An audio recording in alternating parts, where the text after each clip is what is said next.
When Dawn Sparkles by Night Sparkle Production.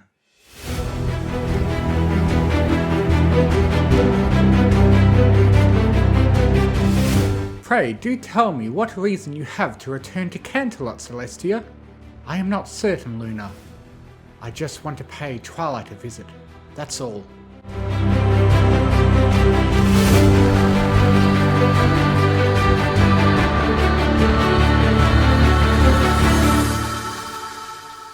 The last moments of her conversation with her sister was what kept playing through Celestia's head as she stepped off the train at the Canterlot station, ignoring the stares and murmurs from every pony around her at the sight of one of the former rulers of Equestria, and instead lifting off into the air once she was outside, flying straight towards the castle and swooping down to land at the front doors as the guards stiffened to attention. The former ruler passing them a nod as she walked inside, sighing as the memories of her time within these halls rushed back to her. But there was plenty of time to dwell on the past another day. Right now, she was here to visit Twilight and maybe get her former students' advice on why she felt like her life was incomplete. For recently, Celestia had been feeling more and more like she was missing something, a part of her that when she found it would make her life complete.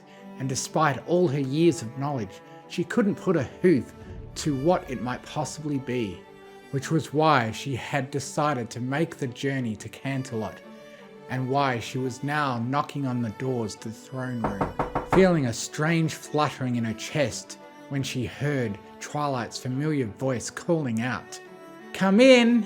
Sure enough, the reward of keeping her visit a surprise was evident as soon as Celestia walked through the doors.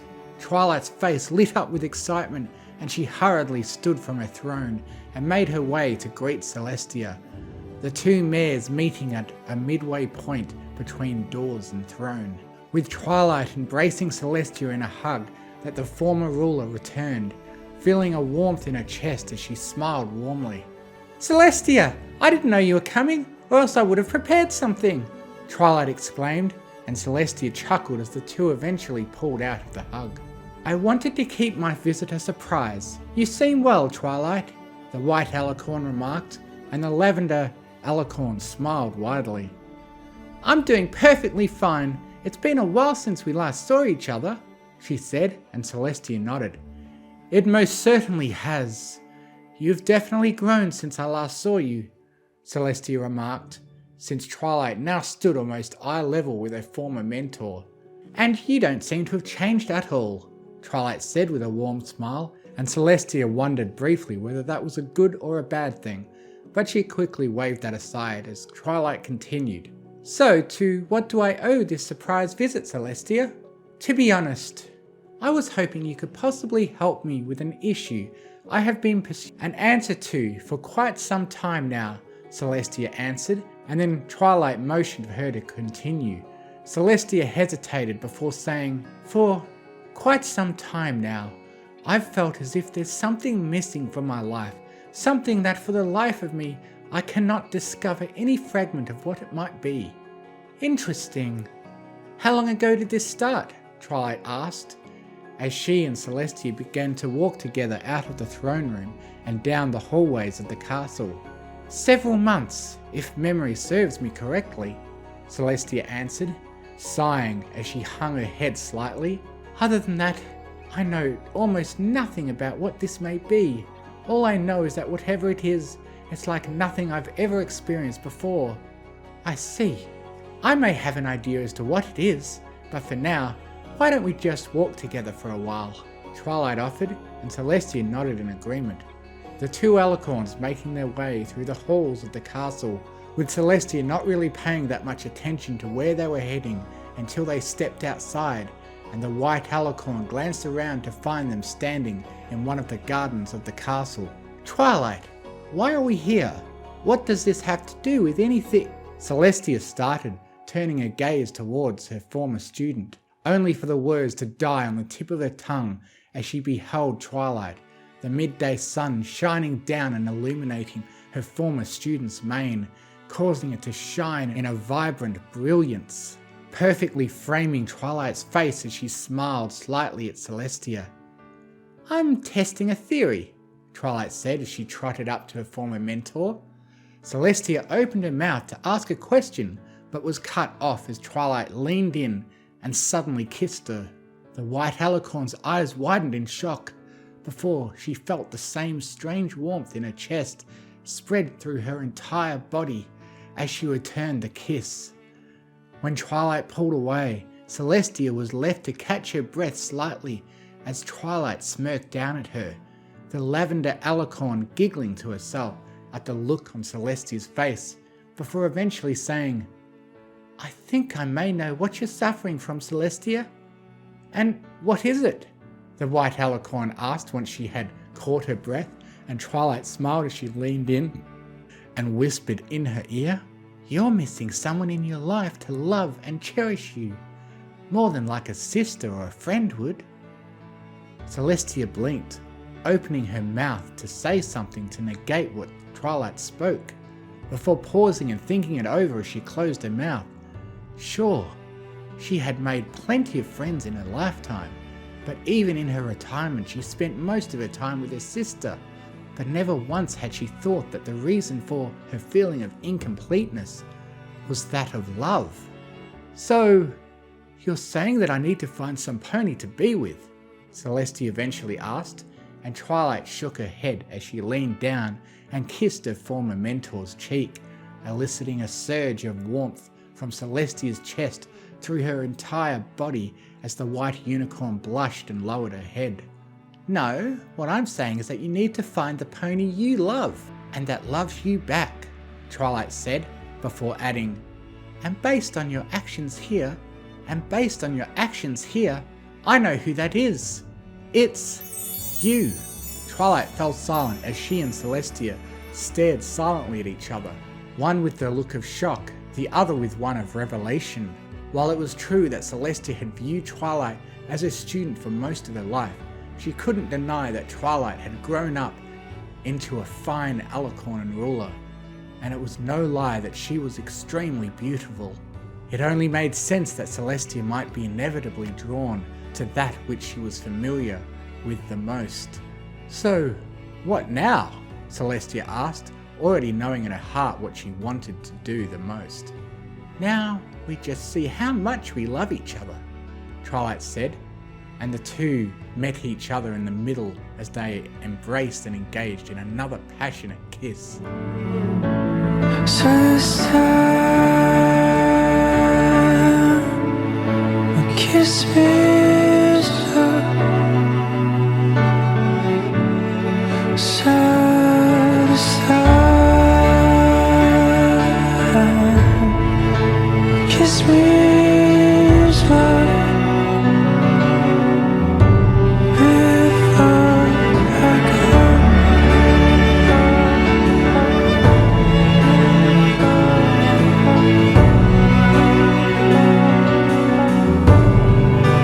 Kiss me slow before it's time. Kiss me slow before I go. Luna would later receive a letter that read the following. "Luna, while I intended for my trip to Canterlot to be a short one, I have come upon a realization and the solution to what has been plaguing my thoughts these past several months. Please do not worry about me. I am fine and well. I am just spending some time with my new special sun pony here in Canterlot. I will be back by the end of the week. I promise. Sincerely, Celestia." Lights by La Vidashi. 1:09 a.m. Twilight Sparkle sat in a chair in the Golden Oak Library. What was she doing, you may ask? The unicorn was doing nothing but catching up on her reading. Her appearance was quite neat, a smooth mane, a well cared for tail, and a glistening coat. due to the fact that she was fresh out of a warm, relaxing bath. Twilight thought it was, indeed, a perfect night. The night itself even proved it to her. She had a window open next to her desk, so the soft breeze could caress her mane freely. The wind was at a stable speed too, so the light pages of her books wouldn't flip on their own. She had a scented candle right on the edge of her desk. The fire danced and created shadows on Twilight's face, and definitely made it easier to read the books. And something about the windy night just made Twilight happy. Was it the smell of nature? Maybe the glowing light of the candle? Or perhaps it was the perfect temperature? Either way, there were a lot of things that made this night special. Twilight lowered her right hoof that was holding up her face and turned around, careful to not let the chair squeak. She got up from her seat and started walking towards the middle of the library, where a little sleeping dragon rested. Twilight tilted her head and smiled. She made sure he was warm and tucked him in with his favourite blanket before returning to her seat. Suddenly the wind grew a bit stronger, strong enough to blow the fire off the candle and flip the pages of Twilight's book. This made Twilight frown since she hadn't yet bookmarked the page she was at. The moonlight piercing through the window was the only source of light remaining. As Twilight started to reignite the candle again, the light outside started to shine even more. Huh? Twilight blurted out to herself. She stuck her head out the window, looked up, and gasped in amazement. When she pulled her head back, a huge smile was plastered on her face. She sprinted towards the sleeping dragon and started shaking him vigorously. "Spike! Spike! Wake up! You've got to see this! Come on, wake up!" Twilight trilled. Still half asleep, Spike yawned and stretched out his arms and smacked his lips. "Twilight? What time is it?" "Who cares? You need to come outside with me," Twilight blabbered. Using her magic, she picked up the purple dragon, opened the door and floated him outside, keeping him close within her reach. "Hey, where are we?" Spike started. Twilight then dropped him on the ground just right beside her. Whoa! There it was, just between the two and the moon, right there in the middle of the sky, a radiant, luminescent trail of light with shimmering shades of purple floated through the lonely air just right above them. It was nothing like they've ever seen before. It was angelic. The light seemed to stretch from the north all the way to the south. Before Twilight knew it, the citizens of Ponyville woke up and went outside to check it out. They all stood there in awe. "But how?" Spike wondered aloud. He looked towards his side up at Twilight after not hearing her say anything. Twilight's expression looked different. Just a couple of minutes ago she was so excited and bubbly. Now her face stood straight. Her eyes were widened and her pupils grew smaller. Her mouth dropped open and scared breaths escaped from her tongue. "Twilight?"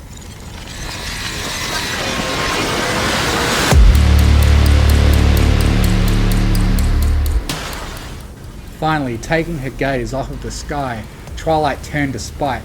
Without warning, she picked him up and threw him on her back, galloping away from the library and towards the edge of the town at full speed. "Twilight, what's going on?" Spike whimpered nervously. He frantically turned around after hearing a few echoing screams and shouts from the ponies behind them. Every pony outside started following Twilight, followed by more and more ponies. "We need to get out of here," Twilight panted. "Now!" "But why? What's happening?" Spike warbled. "It's going to catch up to us." Spike squinted his eyes.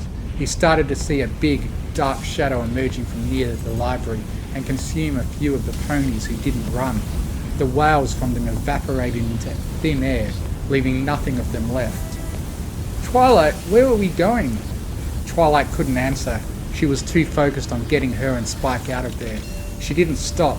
She couldn't stop now. Spike could see that the shadows were catching up to the ponies, consuming them one by one, and as it did, the lights got a bit darker in colour. "Twilight!" A high-pitched voice sounded from behind. At once, Twilight recognised the voice. Pinkie Pie? Where are the rest of our friends? They must have gotten away already, except for Rarity, Pinkie Pie huffed, trying to catch up to Twilight. Spike broke a sweat. Rarity?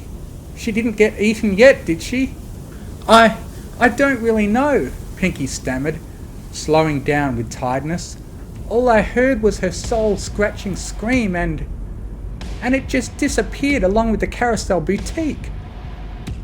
No, Spike tightened his grip on Twilight's coat as tears started to fall from his green eyes.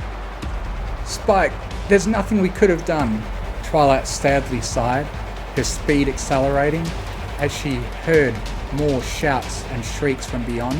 We need to focus on getting out of... Pinkie Pie's disappearing screech was heard from a few meters away.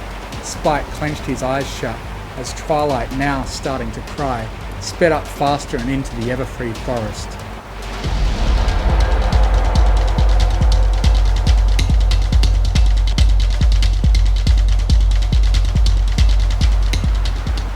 She still didn't stop till Spike couldn't see Ponyville anymore.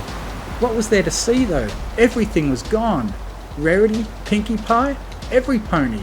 Seemed like only the two of them made it. Twilight was gasping for air as Spike hopped down from the mare's back. She collapsed to the ground and sobbed into the grass. Spike checked his surroundings, looking for ponies who could have possibly made it. There was one, just to his right. He tapped Twilight's head and Twilight looked up from the ground and looked to where Spike was pointing.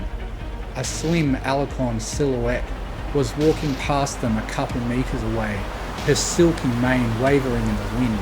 Twilight stood up and started to walk towards it. Spike followed. Suddenly the alicorn stopped in its tracks. As Twilight caught up, she recognized the alicorn's appearance. Princess Luna? The alicorn turned around.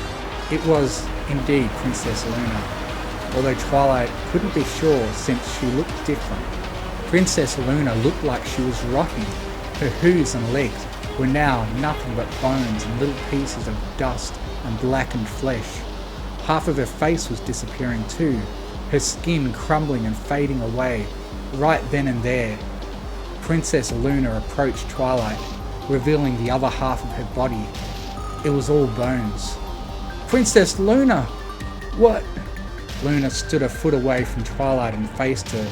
The unpleasant smell made Twilight grimace as she started shaking in fear. Wake up, Twilight!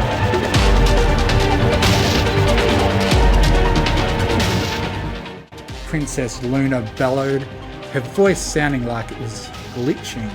You need to get out of here! Her voice now sounded like she had an extremely parched throat and grew weaker as she started to rot faster. Twilight and Spike started backing up and sprinting away from her, but the shadows were there to greet them.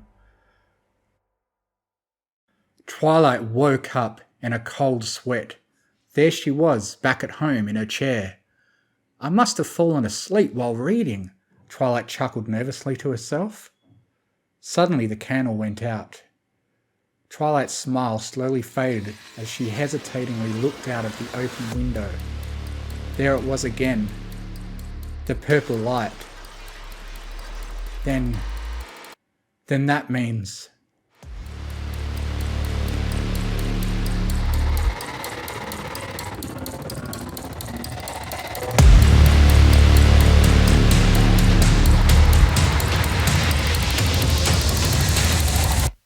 Twilight's Terrible Idea to Fight World Hunger by Mockingbird. Twilight Sparkle led the group along a raised catwalk high over the laboratory facilities below. Equestria doesn't have a problem with overpopulation and famine. Not yet, anyway. Rainbow Dash narrowed her eyes suspiciously. Are you trying to tell us something, Twilight? Twilight uttered a single cold and deliberate chuckle. Of course not, but I do believe in planning ahead, being prepared for all contingencies, solving problems long before they come up, if they even ever do, which they might not. Rarity asked, Are you telling us you're working hard to plan and prepare for social problems that won't happen for a very long time, and might never happen at all? Twilight smiled. Exactly. I'm so glad you're keeping up. Rainbow snorted. Keeping up with what? This doesn't make any sense. Twilight didn't seem to hear the Pegasus. Down below is our experimental long-distance outcrossing facility. Here we combine DNA from different types of creatures. The current project involves samples we obtained from another universe through a mirror portal. Fluttershy said quietly, Sounds horrible. What's wrong with letting creatures breed the usual way? They like it. Twilight grinned maniacally. Because of the old-fashioned way, it may take a very long time to get a creature that's the right part siren and the right part changeling. Applejack grunted. Is there any such thing as a right part stallion? Way I hear it, sirens are always bad news. Twilight pointed down at the creature in a large swimming pool. That's not what my research results tell me. Twilight shouted at the tank below. Amphibia! There's some pony up here who seems to hate sirens.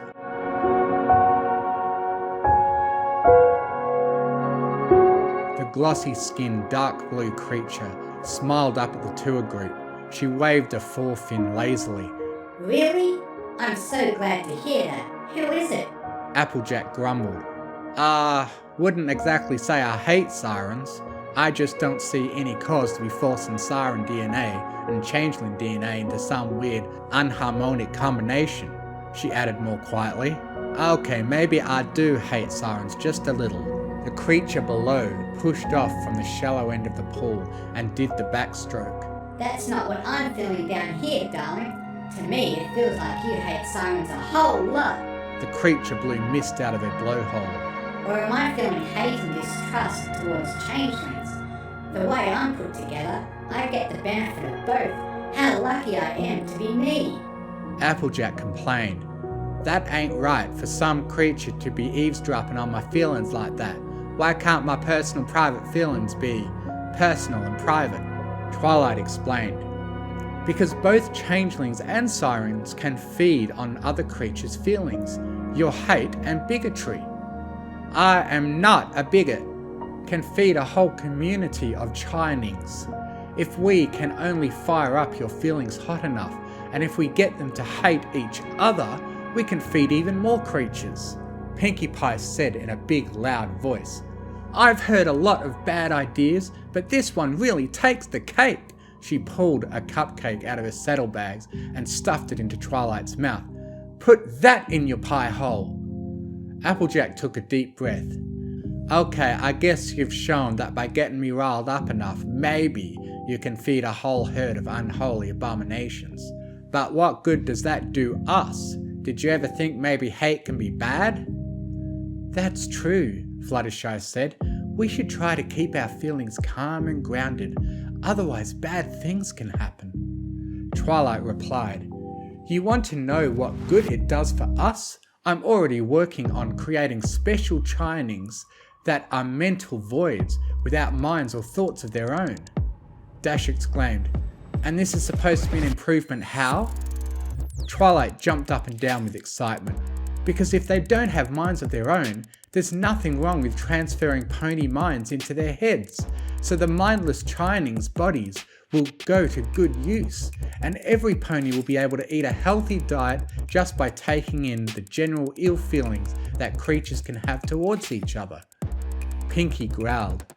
I know I eat more than my weight in frosting every week, but even I can tell you that's not a healthy diet.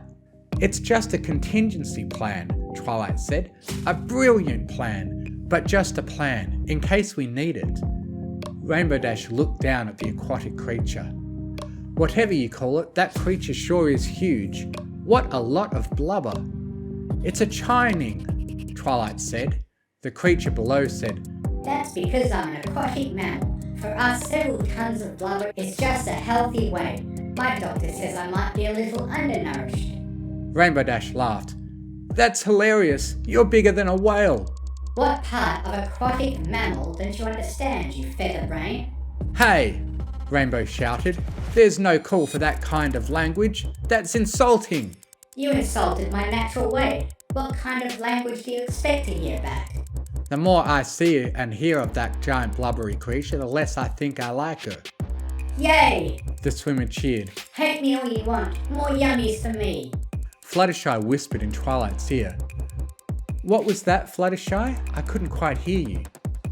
I just said, it seems like you're trying to create a world that won't have any place for nice creatures. Creatures like me and most of my animal friends could starve to death. Twilight spoke in what was probably supposed to be a reassuring tone of voice as she patted Fluttershy on the head. That's why I already have a team of instructors hard at work on anger management classes. That sounds really nice, the gentle Pegasus replied. I think some creatures need to learn to control their anger and be nicer to each other. Twilight blinked. You've got it all wrong. In a world fueled by anger and hate, anger isn't something to get rid of. Anger is a vital resource. We need to help it increase and grow. Someday, the whole world will run on anger. We have special systems to help creatures yell and rant at each other and send each other little messages about how they dislike each other. Here. Twilight pointed at a little box mounted on the catwalk railing. Press that red button. Fluttershy timidly tapped the button. No, harder! Twilight slammed the button down with one hoof. She slammed it again. Down below, the swimming creature shouted. I can see my hate counter display go up, but I can't really feel it. I don't think you're doing it right. She shouted up at Fluttershy. Hey, did you say you have animal friends? I think in the future, we should speed plow all the forests so the animals won't have any place to live. All the animals will starve to death after I run them over first. Fluttershy said angrily. You didn't! I sure did. Push that hate button for me, you scrawny little dish rag of a pony. Fluttershy put her forehooves on the catwalk's railing and glared down at the chine ring. You should stop what you're doing right now! The chine ring flopped over, waving her tail. But it feels so good. What are you going to do to me? In a violent, noisy explosion of red fluid and mostly yellowish chunks, Amphibia stopped existing. Twilight stared down at the suddenly fouled pool. She stared at her normally unassertive little Pegasus friend. She stared at the chunks and liquid floating in the pool, and at her friend again. I had no idea that was even possible. Fluttershy said, That's because you've lost touch with your natural instincts, Twilight. The animals all know that could happen to them if they get me angry enough. She took a deep breath. New plan, Twilight said. The tour is over. I'll be considering each and every project here for cancellation and wind down. Fluttershy said with a little smile. Good. Good.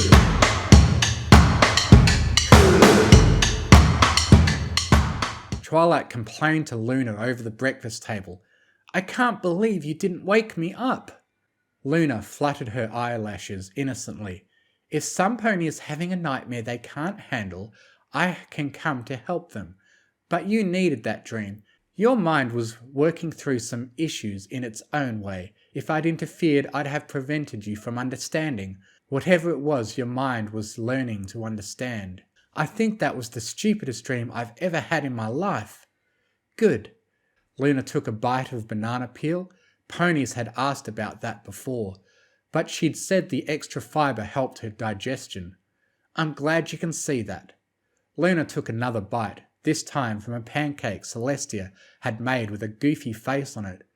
Also, the part about how Fluttershy can kill any creature she chooses to, if they make her angry enough. That was the stupidest part. Luna shook her head. No, that part was very real. She took another bite of pancake and daintily chewed. Creatures stupidly hating each other can kill.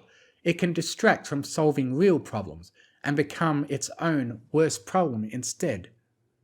I see, Twilight said. It was a metaphor for how we need to try to get along and be nice to each other, and try to see things from each other's point of view, because hating each other is wrong. Luna swallowed her current bite.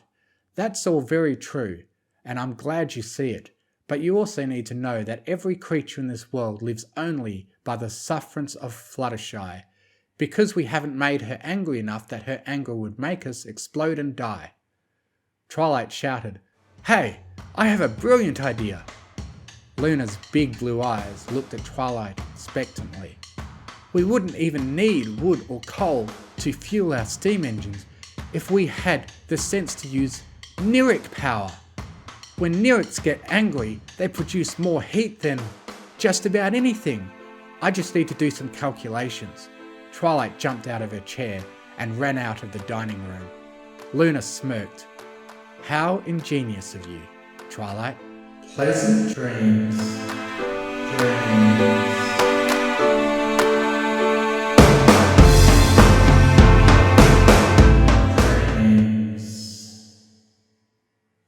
Falling in Love Again by A Fanatic Rabbit.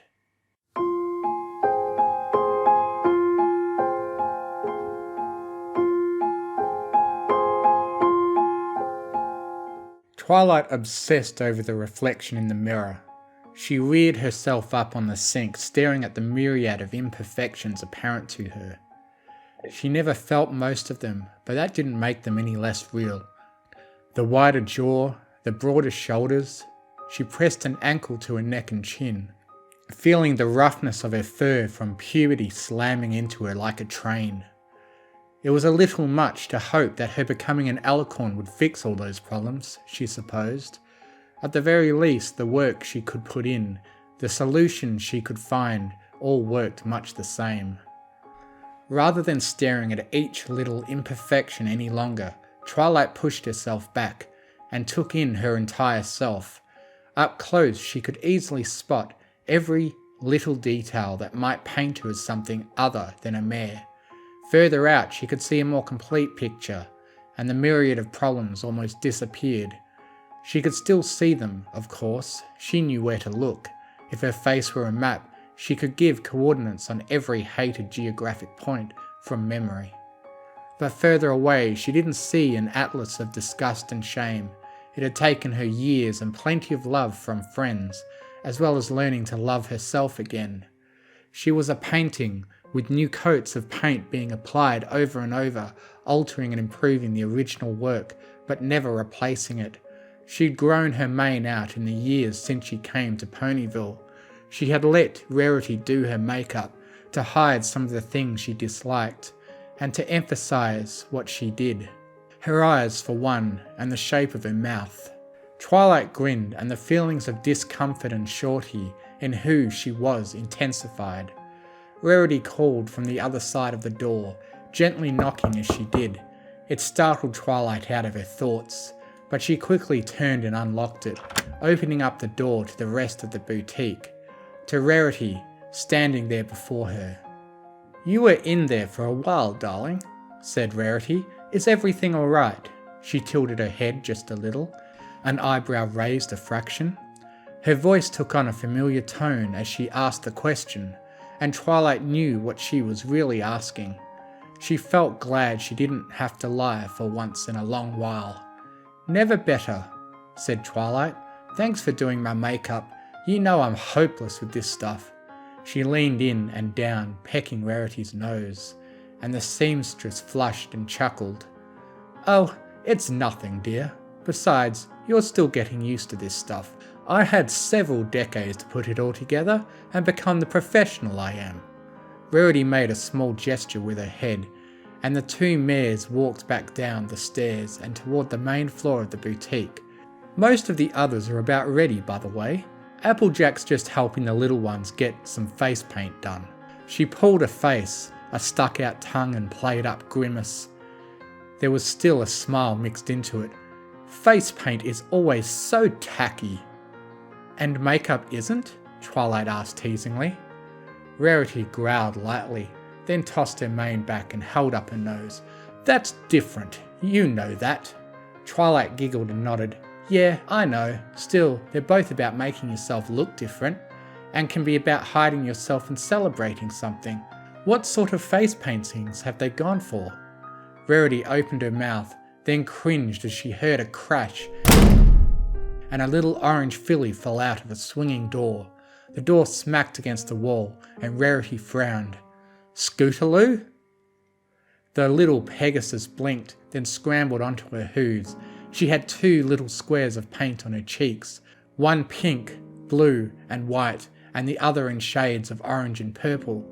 "Sorry, Rarity. I hope I didn't break anything." The door was pulled away from the wall, and Rarity ducked around it.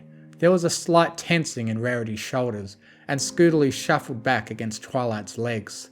A moment later, Rarity relaxed as she stepped back. "I broke something, didn't I?" Scootaloo asked. Twilight placed her hoof onto the filly's shoulder, and she tensed up for a moment. Rarity shook her head. "Nothing Sweetie Belle hasn't already done herself," she said. "Think nothing of it. Today is meant to be fun." That said, Rarity's expression turned a little more serious, though her grin remained. "Please try to keep the rambunctiousness out of my house for now, Scootaloo nodded and buzzed her wings. "I promise I'll behave until we leave," she said, and she went through the motions of a pinky promise. She took a few steps back to the door, then paused before whirling around to look back at Twilight. "Hey, want to get some flags painted too?" "Like yours?" Twilight asked the Pegasus.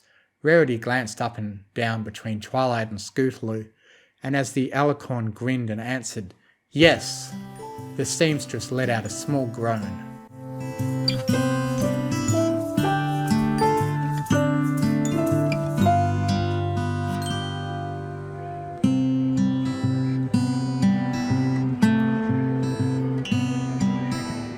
Ponyville was full of noise, since Twilight's castle had sprouted from the ground, making the once small and sleepy little town a centre of tourism and the home of friendship and harmony. Now it saw far more celebrations. Twilight had seen parades like this in Canterlot once in a while. She never paid that much attention to them, having refused to accept who she was. Now she felt her heart swell up like a balloon and try to lift her off the ground. She understood a little of what it must have been like to be Pinky on an average day. The market was much busier than usual. On top of the usual food stalls, there were booths for games and activities. The space that was usually reserved for just the Apple family's little cart was now a marquise, and several booths selling apple-flavoured treats and a few more rural-styled activities that could be safely practiced in the town centre. Twilight recognised only a hooful of the extended family, and only one by name. Twilight insisted on paying Apple Fritter the bits for the pair of candied apples she picked, and then gave Rarity one of them. "Apples, there's something new," Rarity said flatly, though she chuckled a moment later regardless, and tried to delicately bite into it. It was, unfortunately, just a little too large and glossy for her to simply nibble, forcing her to take a larger bite and get some caramel stuck to her cheek. It left a silly orange streak right beneath the purple and pink heart painted below Rarity's eye. Twilight chuckled and took a braver bite herself. It didn't help keep her face clean. She hadn't even swallowed her first bite before she felt a napkin prodding at the side of her face and wiping the melted sugar off. "Honestly, Twilight, you can be so messy sometimes." She made sure Twilight's face was clean, then tended to her own sticky fur. "A lady doesn't take big bites out of her food." "Well, it's a good thing I'm not a lady then," said Twilight, taking on a slightly more serious tone. Rarity paused, then frowned. "Twilight, don't..." "I'm not a lady. I'm a princess," Twilight smirked, then Rarity rolled her eyes before giving her mere friend a small shove. "You are insufferable sometimes, you know that?" Twilight shuffled back beside Rarity, their bodies touching, and she flicked her tail around to fall into Rarity's tightly spun coil. "You love it, really." "No, I do not," Rarity protested, and Twilight kept smirking, using her height to loom down onto Rarity. "Okay, maybe a little. A lot. Stop smirking at me like that." Twilight giggled and kissed Rarity on the forehead. "I can't help it. You're cute when you pout." Rarity pouted harder, opened her mouth to say something, then took a large, unladylike bite out of her candied apple. This just made Twilight laugh again and grin. She watched Rarity eat as they walked, remembering to take a bite from her treat every once in a while. Somewhere ahead, Fluttershy was chaperoning the Crusaders, helping them out of too much trouble, though they did get a few stern words thrown at them from the odd stall owner, and even Rarity herself. The girls tossed back apologies, and frowns turned to smiles as they let off their energy elsewhere, and slowly bankrupted Fluttershy as they collected balloons and trinkets and snacks aplenty.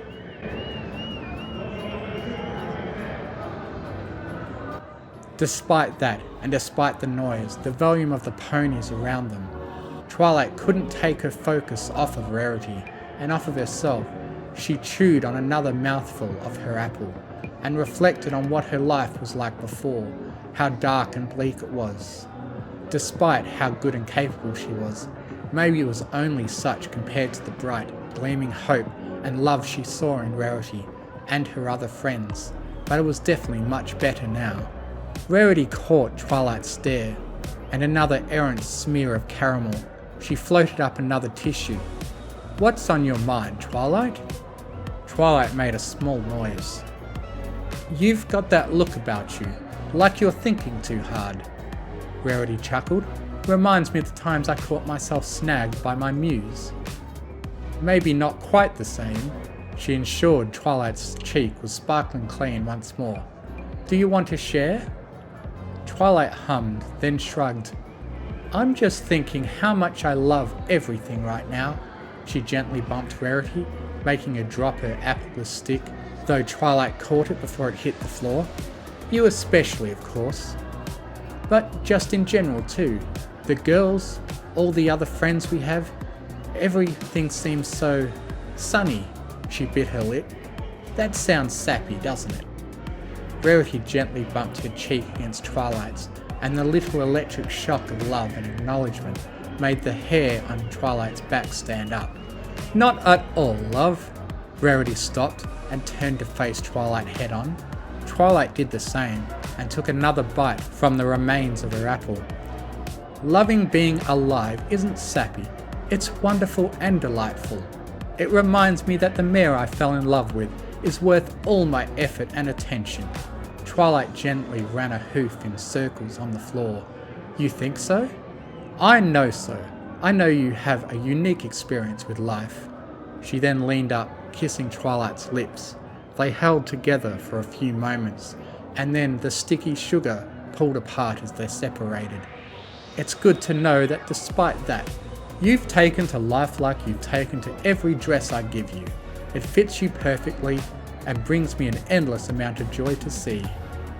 Twilight's heart almost burst, and they kissed again.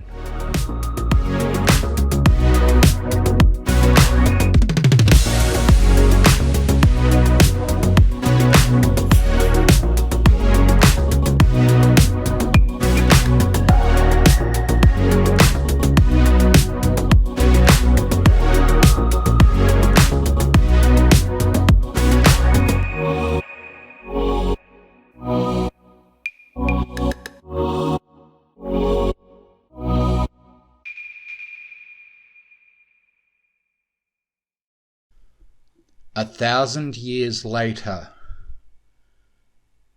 Written and composed by Dio Brando.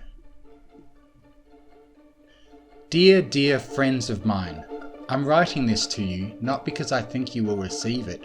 Somewhere in my heart I want to believe that you will.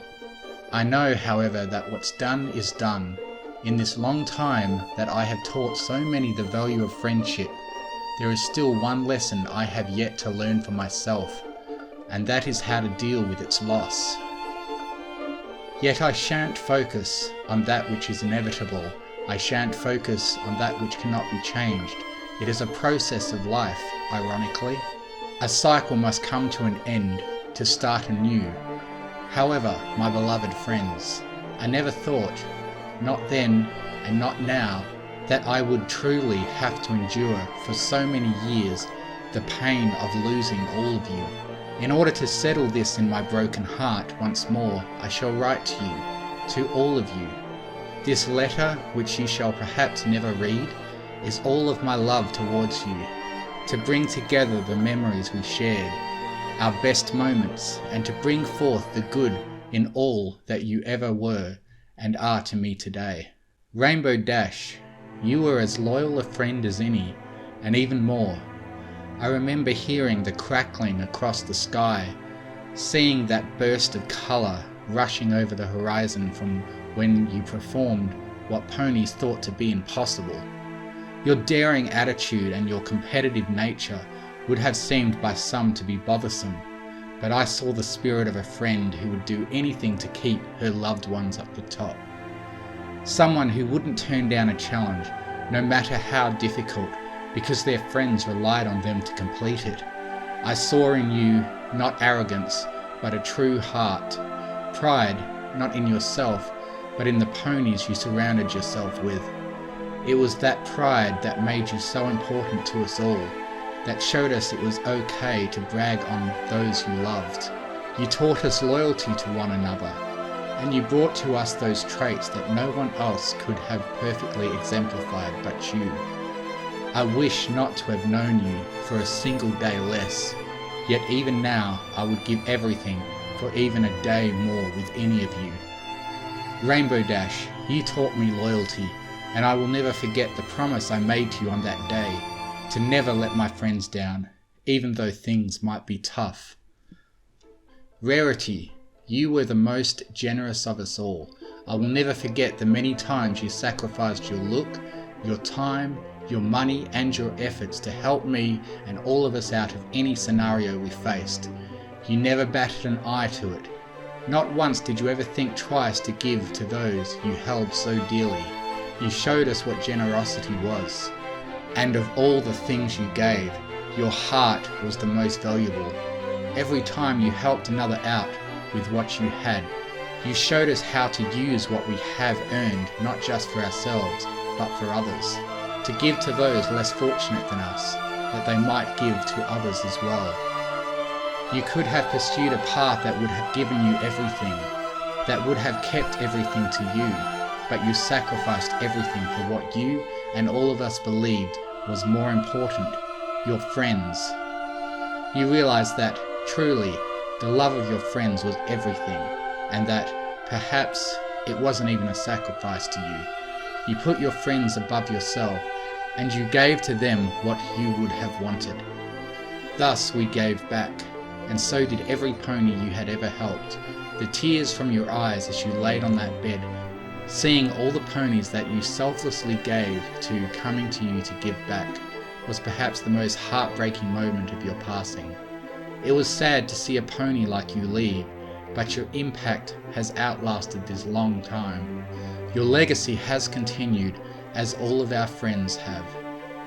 Rarity, you taught me generosity, and I will never forget the promise I made to you on that day, to give generously to those in need, even if I feel like I need it more. Applejack, you were the most honest of us all. I will never forget the times you told me the truth, regardless of whether it made me feel bad or not. But I could see, feel, and understand your loving tone, that you wanted better for me, even if it meant pointing out my flaws. You were honest with all of us, never letting the worst of us go free. You always stopped it in its tracks. You were never condescending. You never saw us lower than yourself. Honesty was your gift, not just because you could tell a brutal truth, but because you could do so in such a way that we knew you wanted and expected the best out of us, and thus we did the same for you. You always worked hard and never cheated out of any situations when helping others out. Your honesty was more than words, it was your heart, and I never doubted you. Because of you, I have taught ponies for so many years the way to speak honest words, while still loving, to deal with those difficult scenarios, while also lifting ponies up.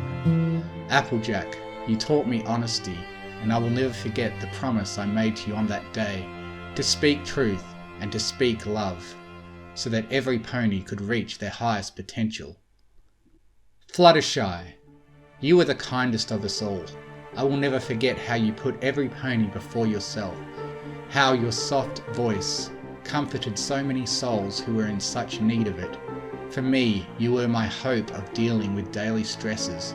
When I was down, you lifted me up.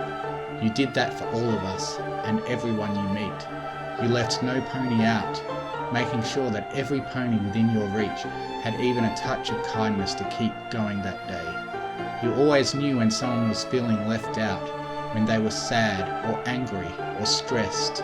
You always knew how to fix it. You were not blindly nice, but you had the empathy for every pony that seemed so hard to have in a time like this. Yet, no matter how terrible you felt, you always found it in your heart to derive your joy from giving it to another. Your warmth spread like fire, showing all ponies how to be kind in a way that did more than bring a fake smile. Fluttershy, you taught me kindness, and I will never forget the promise I made to you on that day, to be the warmth that ponies seek, to be the love that ponies need, because they all deserve it.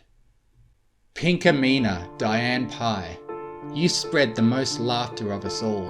I will never forget the times you brought smiles to our faces, regardless of how terrible we felt. You gave us, and especially myself, the strength to carry on in the most difficult circumstances. You always saw the bright side, and you never even let yourself stay sad, because you knew your friends counted on you to bring them the light of a bright smile.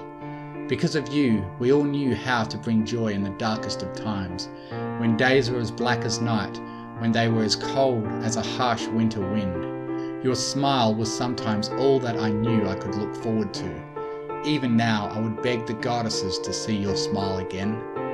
Even once, if only I could. Your joy outlasted your life, with all ponies who look up to you as an example to bring laughter to the darkness, to see the good in everything. Pinkamena, Diane Pye, you taught me laughter, and I will never forget the promise I made to you on that day, to find joy in everything, to bring laughter in any scenario, because it truly was the best medicine. I reflect on so many memories of all of you, more than I can write, but the most burdensome memories to my thoughts are those promises I made to you. That which you have taught me, have I truly retained? Rainbow Dash, I promised I would be loyal, but I have none to be loyal to. Rarity, I promised to be generous, but I have not found it in my heart that I could give anything, as I have so little to give. Applejack, I promised to be honest, but can I truly be honest if all I have to say is grim? Fluttershy, I promised to be kind, but I cannot find it in my heart to even lift my head to those I serve as princess. Pinkie Pie, I promised to have joy, but yet I have nothing but sadness. Do I even have the friends I used to? Since losing all of you, have I ever made more? Would that be replacing you? Would it be wrong? Or is it more that I have made these promises to my friends who are dead and have broken them? Have I truly let all 5 of you, my dearest friends, whom I mourn for day after day, down after all this time? I have written this letter 365,000 times. Every night, I cannot bear but to write this letter. Yet, what does it do but reflect my mourning? I do not know if I can take it. I miss all of you so much. Why can't you come back? Why can't... Twilight threw the paper towards the wall, burying her face in the pillow beside her throne, sobbing. It had been 1,000 years, and she had not felt any different, nor had she once kept the promises she made. She did not know how much longer she could take it, or if she should just put an end to... Her sobbing stopped. She looked up at the door. Why were her guards waking her up this early? She used her magic to open the door, seeing a small filly from one of her friendship classes holding a letter. Twilight could see that she was shivering. "Dear child, please come in," Twilight said quietly. "Why are you up so late? How did you get past the... Oh, never mind that. What has brought you here?" The child walked towards Twilight's bed quietly, looking to the floor nervously before placing the small paper onto it. It was a poorly folded envelope with some crayon writing on it. Miss Twilight, you taught us today about helping our friends out when they were sad, She said quietly. and you look sad, so I wanted to help you. Twilight blinked, looking down at the card and reading it. Dear Princess Twilight, we want you to know that we all love you very, very much, and we are all your friends. Love. Beneath the closing of the small letter was written the name of every classmate of that class, all children who perhaps didn't have a clue what the stress of death was like. A drop of water stained the paper, as it had brought Twilight to tears once more, but this time she was smiling. She gave the filly a warm, tight hug, closing her eyes tightly as she swore. For just a moment she could feel her friends smiling at her from above.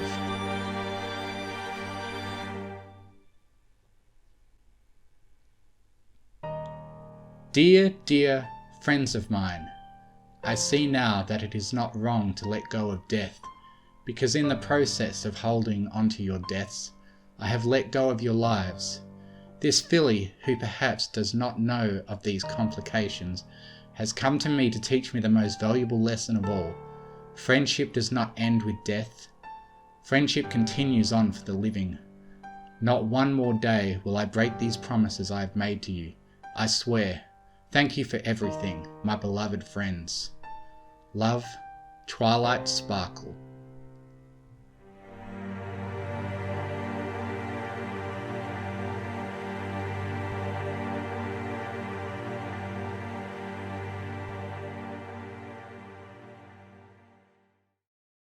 The Friendship Express Dilemma by Hamster Wizard.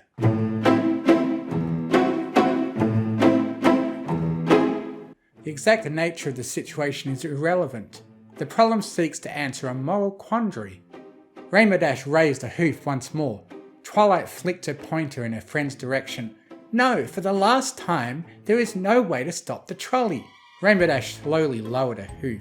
Twilight then flicked her pointer back toward her chalkboard, tapping on the rudimentary drawing. It depicted a trolley approaching a fork in the tracks, with 5 ponies on the straightway and a single pony on the alternate path. Off the side there was a drawing of a pony who appeared to be Trixie, standing beside a lever. Applejack then spoke up. Well, ain't much of a question if you all ask me. Saving 5 ponies is a heck of a lot better than saving 1. Yes, but you are doing so at the cost of another pony's life, a death which you are responsible for, Twilight rebutted. Fluttershy spoke next. Aren't you responsible for the death of the other 5 if you do nothing? Twilight leaned in, uncomfortably close to Fluttershy's face. Are you? She whispered. That's the way I figure it. Some pony dies whichever way you slice it, so you may as well save as many ponies as you can. Applejack nodded. Yes, dear, but how could you live with yourself after causing the death of another pony? Rarity asked. Applejack pulled her hat down. We all must live with our sins, Rarity, trudging ever forward through this cruel joke we call life. An awkward silence fell over the room. Oh shucks, I sure love apples. Right, well, what about you, Starlight? You've been awfully quiet, Twilight said. Starlight Glimmer, who had been leaning back in her chair nonchalantly, snapped her attention back to the topic. Oh, well, I wouldn't pull the lever. Because you couldn't hurt another pony, right? Fluttershy asked. Huh? No, if the 5 ponies are too stupid to get out of the way, then they deserve to die, Starlight answered. Every pony was silent for a moment before Rainbow Dash spoke up. Starlight, they're tied to the tracks. How can you know that for sure? How do you know they're tied to the tracks? Starlight asked. Twilight face-hoofed. Starlight, the semantics don't matter. The point is that if you do nothing, 5 ponies die. But if you pull the lever, then 1 pony dies. Starlight tilted her head. And I know that because... It doesn't matter, for the sake of hypothetical argument. You just know. It doesn't even need to be a trolley, Twilight shouted. Starlight pouted. Okay, geez. I'd pull the lever then. And kill the other pony? Twilight asked. Yeah, sure, whatever. But how can you be sure that's the morally correct choice? Twilight asked. Starlight shrugged. If I do nothing, I kill other 5 through my inaction. Applejack nodded. Yep, that's what I figured. But what if I could outfly the trolley?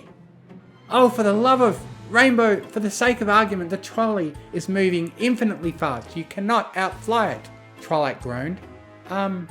If it's moving infinitely fast, then shouldn't we not have time to pull the lever? Fluttershy asked. Starlight piped up. Actually, an object's mass increases the closer it gets to the speed of light. Anything moving at infinite speed would theoretically destroy the entire planet, making the entire exercise meaningless. What if I stopped the pony who tied them to the tracks before they did it? Rainbow sounded smug. Twilight's eye twitched. You can't. Why not? Rainbow asked. Starlight smirked. Yeah, why not, Twi? You just can't, okay? Dash opened her mouth once more. But what if... It's hypothetical, Dash. We are just assuming that all you may do in the situation is pull the lever or not pull the lever. That is all, Twilight said, sounding rather irate. Rainbow put her hoof to her chin in thought for a moment, and did indeed manifest a thought. What if I, hypothetically, could outfly the hypothetical trolley? She said, making air quotes with her hooves. Twilight ignored her, turning back to her friends. Rarity, how about you then? The train is not destroying the entire planet then? Rarity asked cautiously. No.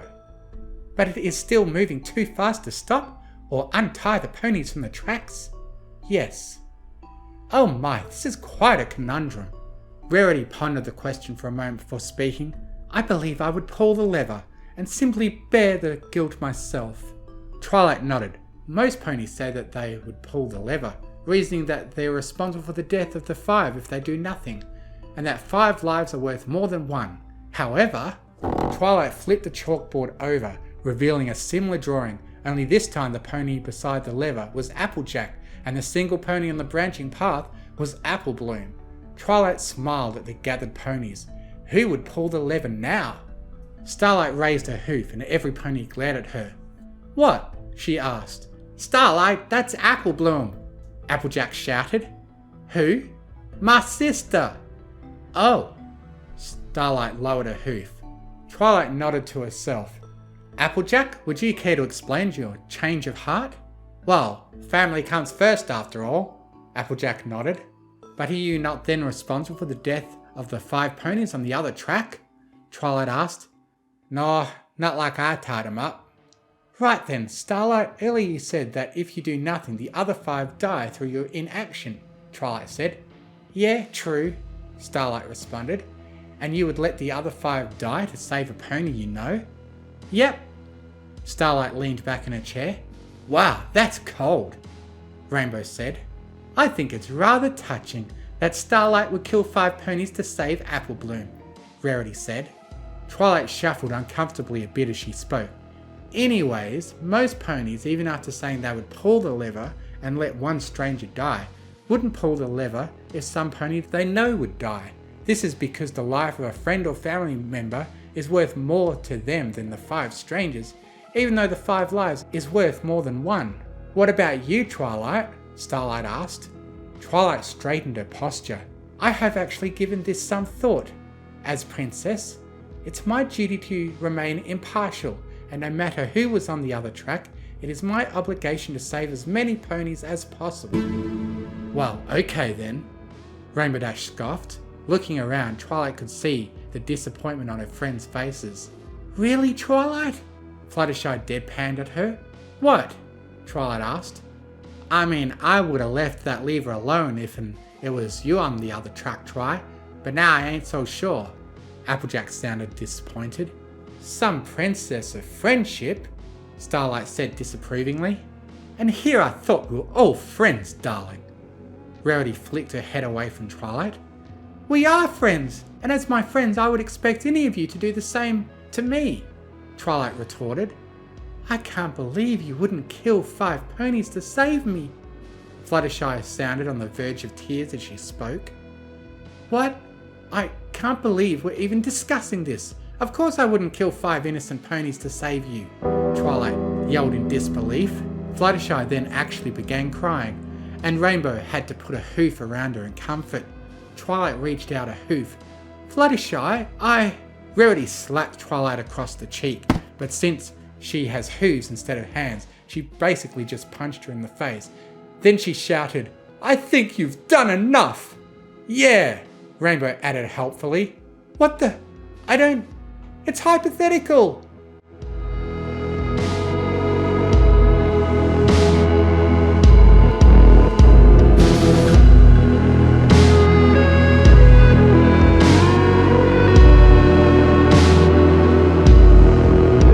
Next day.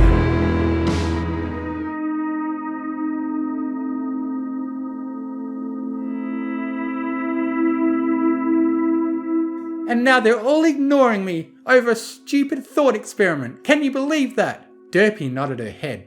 I really do sympathise with you, Twilight, but I actually deliver mail to the entire town, and I'm running really late because of this. She made a move to step out of the castle doorway, but Twilight kept talking. Every pony agreed that it's morally correct to pull the lever. But when I want to pull the lever, they're all, "Oh, Twilight, how can you be so cruel? The hypocrisy!" Twilight! Pinkie Pie dropped in from the ceiling, scaring the daylights out of both ponies, and giving Derpy the perfect excuse to flee at high speeds. Pinkie, I'm so glad to see you, Twilight sounded relieved. There's no time, Twilight! Quick, teleport us to longitude 27.56, latitude minus 69.28. Why? What's going on? What part of no time was unclear? Twilight lit her horn, and with a pop, the two of them reappeared in the middle of nowhere. There was a grassy field around them on all sides, and the two of them were standing beside a railroad track, and right beside them was a lever.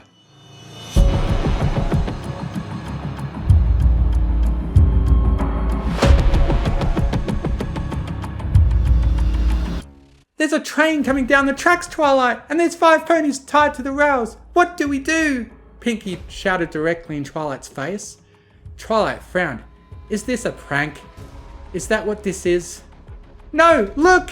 Pinkie passed Twilight a pair of binoculars she just sort of had, and Twilight took a look down the track. Sure enough, tied to the track were 5 ponies, all struggling to break loose. Now look on the other track! Pinkie almost screamed.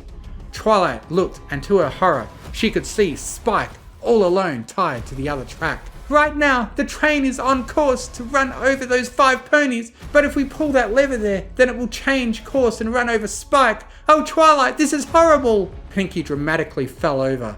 Twilight began sweating. Okay, this is fine. Pinkie, you pull the lever, I'll fly over there and untie Spike. You can't. There's some sort of wall of psychic energy keeping us away. I'll teleport. You can't teleport past it.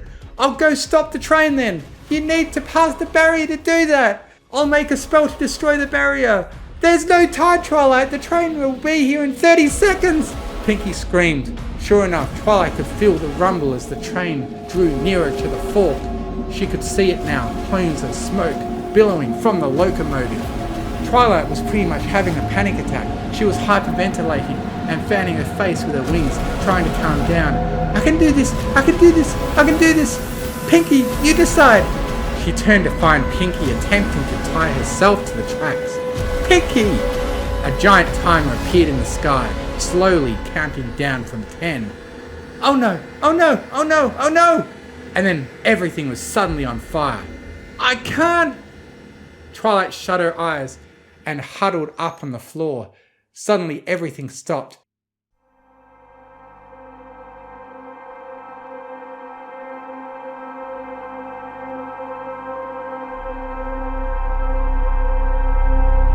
Twilight cracked open her eye to find Princess Luna standing over her. Oh, this is a dream. That makes sense, Twilight chuckled, but Luna didn't seem nearly as amused. The field they were in slowly faded away until the two of them were alone in an endless white expanse. Twilight Sparkle, we are not too proud to admit that we have no idea what this is supposed to mean. Wouldst thou kindly explain the nature of this nightmare? Luna calmly asked. Twilight then spent some time explaining the details of her thought experiment, followed by yesterday's events, which of course led her to her current distress and her friend's irritation with her. Luna followed along as best as she could, saving most of her questions until the end. When Twilight's story was finished, Luna pondered all she had heard and asked a simple question. Is there any reason why we cannot stop the trolley?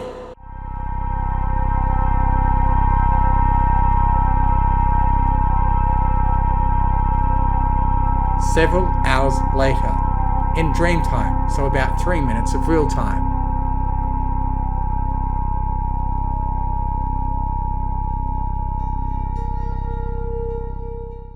We understand now. It would seem that you owe thine friends an apology, Twilight Sparkle. I know I upset them, but how is it unreasonable to say that you wouldn't let 5 innocent ponies die to save them? Twilight grumbled. Indeed, it is only 5 after all, a small price to pay. It may be difficult, but in the past we have slain countless innocents to protect those dear to us. Wait, what? It was more socially acceptable at the time. Twilight scratched her head. So you're saying I should be willing to let innocent ponies die to save my friends? Yes. That's sort of messed up. It is. Although perhaps you should not have breached the topic to begin with if you were not prepared for the consequences. Also, you could have just lied, to not sound like a tool. Luna stood up and stretched. Our work here is done. Fare thee well, Twilight Sparkle. She then turned around and walked away, eventually fading out of sight. I think I know how to fix this now, Twilight exclaimed to herself, alone within the endless expanse of her own mind.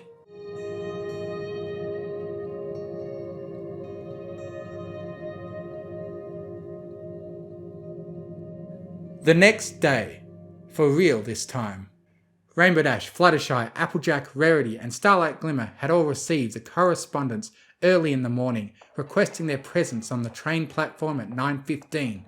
They had all arrived at relatively the same time to find Twilight Sparkle waiting there, standing in front of a curtain with a sheepish grin on her face.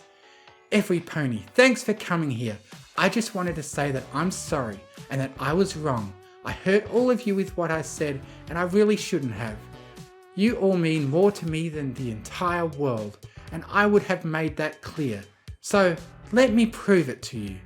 Twilight finished her introduction and turned around, pulling away the curtain to reveal that off in the distance, 5 ponies were tied to the railroad track. Branching off on another track, the group could see Pinkie Pie, also tied up, waving at them enthusiastically and with a big grin on her face. Twilight turned back to the group with an eerie smile. The 5 of them suddenly became acutely aware of the broken lever beside Twilight. Now, at 9:20, the Friendship Express is scheduled to arrive at the station.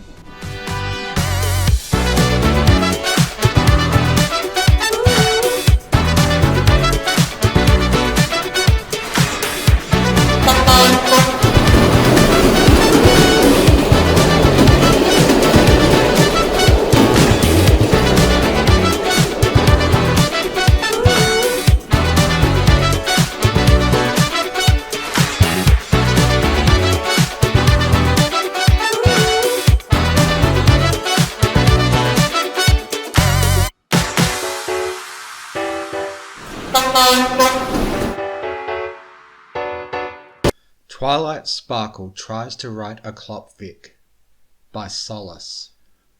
Twilight Sparkle sat at her desk, hunched forwards with a quill rested gently against her chin. She had her mind set to the task, a blank sheet of paper set out in front of her. She knew exactly what she wanted to say, and yet the words just wouldn't come. She tried so many things to get the block to budge, walking around outside, greeting her friends, going to visit Rainbow Dash despite the mayor's protests, even reading some pony else's words, but nothing seemed to work. So now she sat, with so many words and nothing to write. On her last breath she resorted to her last resort, something she promised herself she'd never do, write a clopfic. The faint niggle of an idea graced Twilight's mind. Her eyes lit and the quill set to motion. It scratched loudly against the rough, sketching out the first words of her grand plan.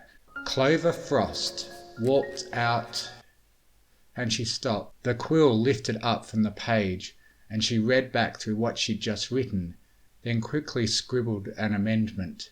Clover Frost, the handsome, walked, trudged out through the open snow. A smile spread across Twilight's muzzle. She liked that, but it needed more. She wrote another sentence. Clover Frost, the handsome, known such, for he was the most handsome of all stallions, trudged through the open snow with his stallion hood. No, Twilight frantically scratched out the last word, her blush intensifying. She didn't want it to start out like that. She tried again.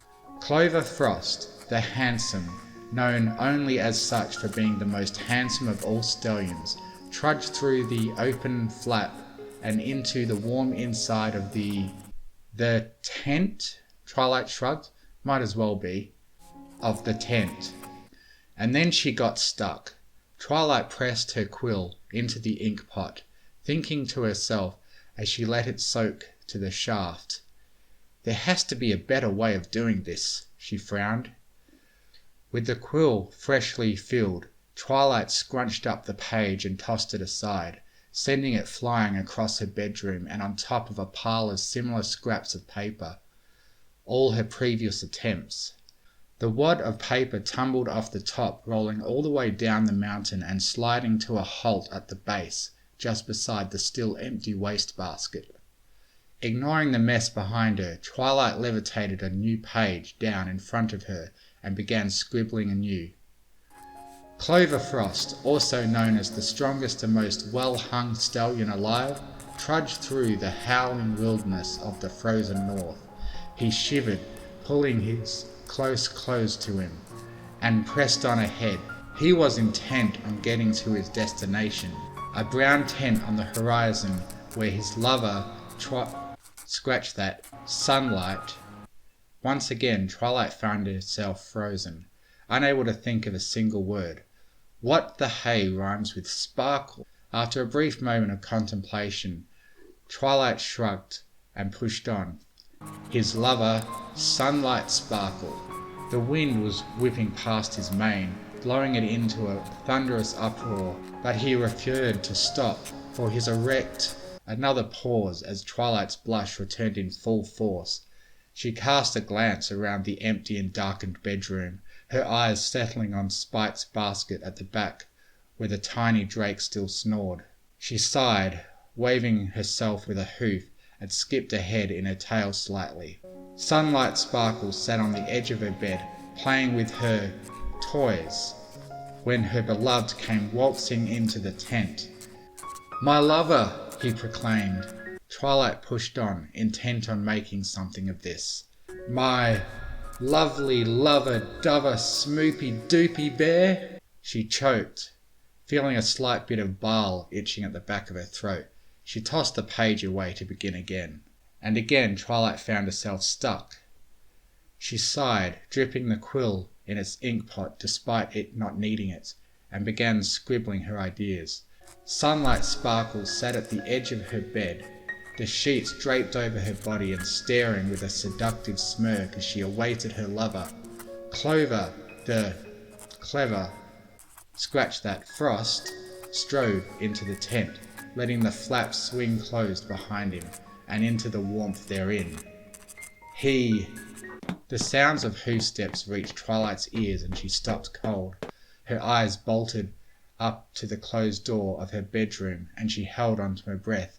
She waited for what felt like ages, watching as a shadow lurked beyond the doorframe. She waited, sweats dripping down her muscle, and watched as the shadow continued clomping down the passage and out of earshot. When she was finally sure she was alone, Twilight let out her held breath and turned back to her page. He removed his hoof-stitched brown cloth cloak, the very same thing that hung exactly 13 millimeters from the ground on a normal pony, but at a more meagre 12 millimeters due to Clover's reduced stature. He levitated it over to the hook, flashing a sultry smirk to the mare stretched out before him, and let the cloak fall short. Twilight felt a slight shiver of guilt run up her spine. Just the thought of a stallion purposefully misplacing his coat and leaving it lying on the ground, of all places, where some pony might stomp on it or even trip. It struck a special type of chord for the princess. Clover skulked slyly over to his mistress, she turning over and presenting her... Ugh! Twilight groaned and scratched that out and began again. Clover skulked over to his mistress, a sly grin upon his muzzle, and draping the leash behind him in his. Twilight stopped again. Am I? She stared with wide eyes at the page. Where did I? She promptly tore it up, burned it to ashes, and sent the remains to a decade-long banishment on the other side of the sun. She wiped her hoof over her mane, straightening out the odd split ends, and then pushed her wings back down to lie smooth against her back. When she was sure she was okay, she pulled out another page and started again. Clover Frost, the handsome, known as such for his perfectly manicured hooves and chiselled visage, strode into the tent to welcome his beloved. He strode with confidence, flashing a sly grin as his eyes set firm on the target of his desire. Sunlight Sparkle, he cooed. How unfortunate that we could find each other lost here in the frigid tundra of the frozen north. A brief moment, and then he added, alone. With a wobble of his eyebrows, Clover Frost removed his satin leather cloak and levitated it over to the hook beside him. Sunlight Sparkle simply watched from her seat on the double princess bed as Clover held up his cloak to the hook and let it drop short. A slight bristle ran up Starlight's back, a slight shiver at the sight of the fabric tumbling to the ground before her. Then her eyes, growing wide, followed the curves of the stallion standing beside her. Her mouth hangs agape, wonder befalling her as she beheld his massive... What are you riding? Ah! Twilight screamed, almost falling out of her seat. She threw herself forward, attempting to cover her page from any intruding eyes. Nothing, nothing, she screamed and looked up to find Spike leaning over the front of her desk and staring at her with a raised eyebrow. The two sat there for a long moment, Twilight's grin growing extra wide and her blush deepening, while Spike's eyebrow simply rose higher and higher. At length, Spike spoke. Okay, Twi, sheesh. He shrugged and backed down. I just came to tell you breakfast was ready. Twilight Sparkle is still trying to write a clopfic, by Solace. After a brief break for breakfast, we returned to Twilight Sparkle in the privacy of her own room. She sat crouched in front of her tiny desk, a toothbrush clenched in her teeth, dripping foam into her lap, and a brown and creased page held out between her hooves. Behind her and all around, the piles of crumpled papers and discarded ideas floated aimlessly in Twilight's aura, forgotten after all attention was turned to this one page. She frowned and levitated the toothbrush away from her mouth. This is terrible. It was true, of course. She had barely filled half the scroll, and what she had was rampant with scribbles, crossed out words, and the tears of desperation. If there was any one single truth about Twilight Sparkle, it was that she shouldn't try to write when she was tired. But she'd gotten this far. It only made sense that she finish what she started. Thus, Twilight carefully set the page down at the corner of her desk, pulled out a clean one, then dipped her quill in the pot of ink and set to work. Clover Frost, my beloved, Sunlight Sparkle creamed. She almost rolled out of her bed upon seeing her beloved stallion step into the tent. The heat of the moment, that luscious swagger of his hips, she called, Spike! Starlight's angry voice sounded from up the hall, echoing loudly through the castle and shattering Twilight's concentration. There was the resounding, thundering roll of a million little pieces of paper hitting the ground behind her. The quill jerked aside, snapped in two, and etched a large, deep black ink stain across the page, and Twilight collapsed to the ground, face first, into a sea of crumpled notes. I'm coming, Starlight! Spike's voice answered from outside, and as Twilight picked herself up, she heard the silent padding of dragon feet outside. Spike ran past her room at a moderately above walking pace with a grimace on his face, waddling as fast as his legs would carry him in the direction of Starlight's angry yells. Twilight sighed and face hoofed. "Are you serious?" She groaned into her hoof and stood up, clearing a path through the papers with her magic, stormed to the door and slammed it shut, then returned to her desk to continue writing. She crumpled up the ruined page and threw it over her shoulder, adding it to the sea of papers gathering around her hooves, and pulled out another clean sheet and quill from her drawer. "Clover Frost, my beloved!" Sunlight Sparkle was ecstatic. She rolled over onto her back and took her loved between her hooves as he came in for a kiss. "I missed you so much. It feels like you've been gone for eons," she cooed, and then they kissed. Twilight paused to think, making a mental checklist of what she needed. She had the setup, check. She had the character, and the saucy dialogue, double check. All she needed was the...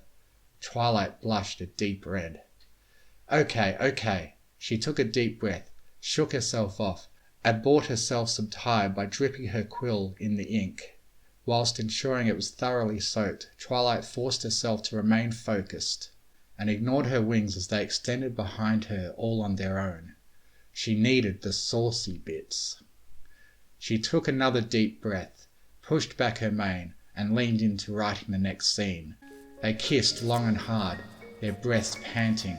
"Oh, Twilight," Clover Frost moaned. He pushed her onto the bed, and then he realized something. "We can't do this." Clover pushed away, his chiseled chin sparkling the candlelight of the tent. "Why, my beloved?" Sunlight was disappointed. "It's not perfect."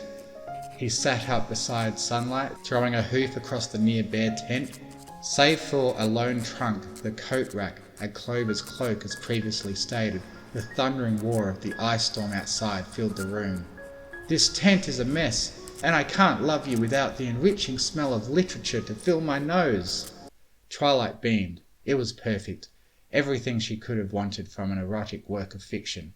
The strong, loving, sympathetic, yet academically inclined stallion, and the smart and talented unicorn mare, lucky enough to find herself draped between his hooves.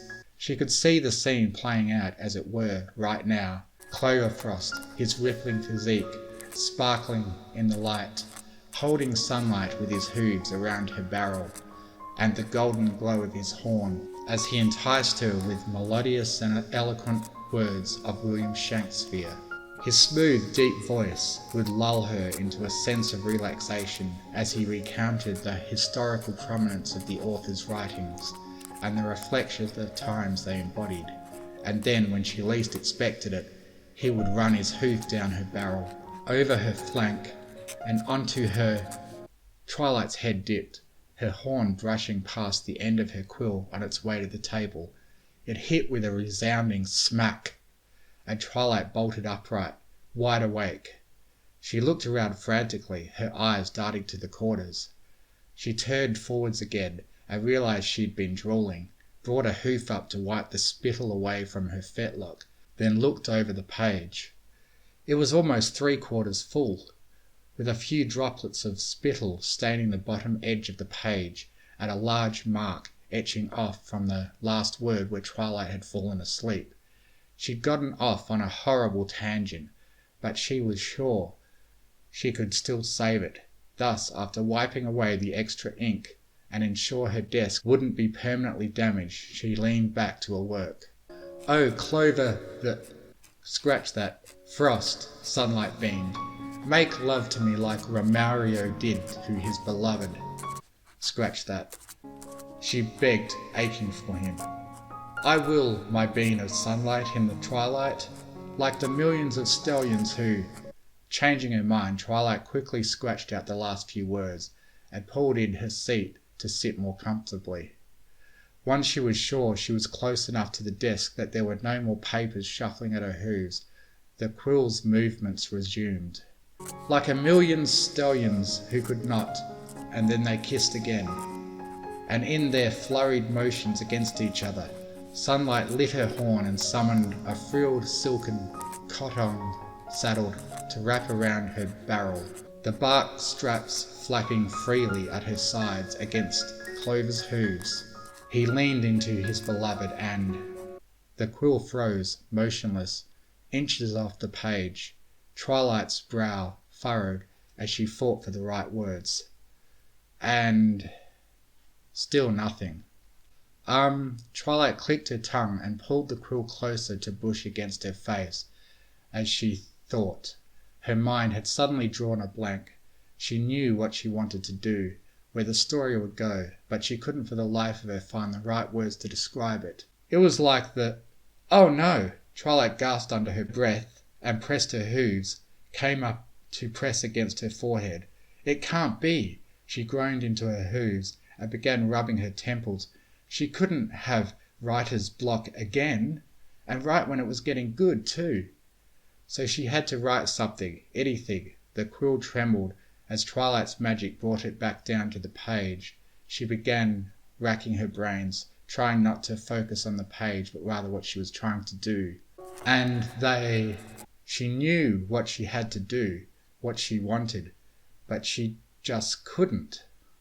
And they scratched that. There was a loud rap on the door, and Twilight's concentration shattered as she spun around, flipping her page face down with a flash of her horn, and looked directly at its handle as she heard mumblings from outside. Two voices argued, muffled by the thick wood. Outside, "Starlight, wait!" Spike's voice yelped suddenly, and something hard collided with the door, making it shudder. There was another bumping, the thud of something rolling to the ground, and the door burst inwards. "I'm sorry, Spike," Starlight shouted over her shoulder, a stack of papers towering above her head as she trotted into the room. "But this can't wait." She waded her way into the sea of crumpled pieces to Twilight's desk, ignoring the princess's preeminent meltdown. "I don't care how busy Twilight is. If you're not going to help me, then I have no choice but to go to her."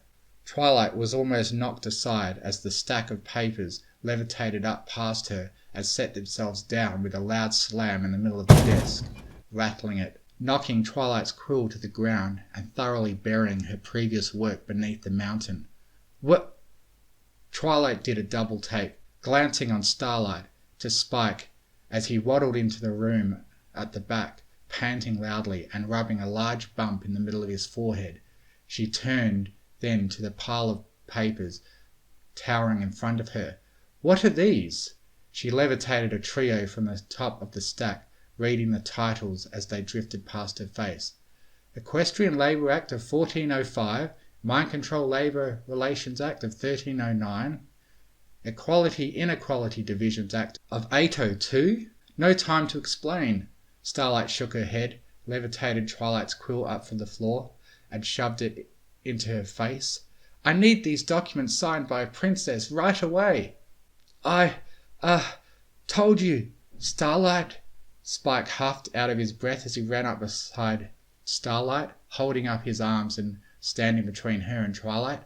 "Twilight can't." He wobbled on his feet and leaned against his shins to try to regain his breath. "She doesn't," he huffed.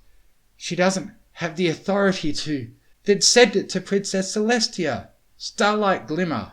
Twilight shot up from her seat, snatching the quill from her student and staring her down.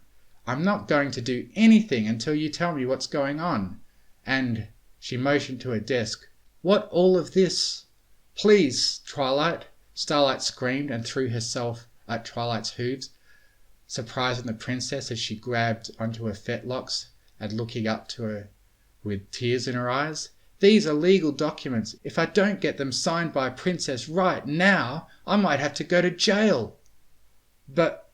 Twilight's eyes went wide, and she glanced to where Spike was, standing beside the desk and looking on with concern. She patted Starlight's mane and grabbed her hoof to pull her up. "Fine," Twilight relented. She really wasn't in the mood to be dealing with any of this. Not now. Not ever. She pointed Spike over to the desk. "Spike, send them to Princess Celestia." "But..." "No buts." "Okay." Spike sighed and stepped close to the desk. Both Twilight and Starlight moved aside to let him work. Spike stood aside the desk for a short moment, taking deep breaths, until he finally heaved a sigh and blew his flame across the papers. The entire pile immediately went up in flames, a golden magic enveloping them from Spike's side to the far side, and evaporating the pile into golden whips that twisted their way up, out the window, and on their way to Canterlot. With the job done, Starlight relaxed. She squeezed Twilight in a tight hug, thanking her as many times as she could, as soon as they were both gone.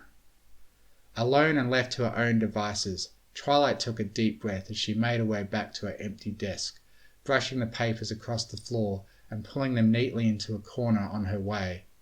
In a way, she was actually grateful for the interruption. The block was gone, and she was itching with anticipation to continue her writing. She dropped down in her seat, levitated her quill up from the floor, pulled her chair in, and went pale, frozen, as she set eyes on her desk. The desk was empty. Realization slowly dawned on Twilight, her eyes widening as they refused to tear themselves away, a look of horror taking hold. Empty desk.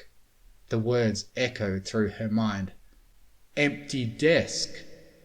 Her heart pounding in her ears, her stomach dropping through the floor. Every second her mind went through the same actions and the implications it held. Empty desk. She flipped the desk. Motherfuck!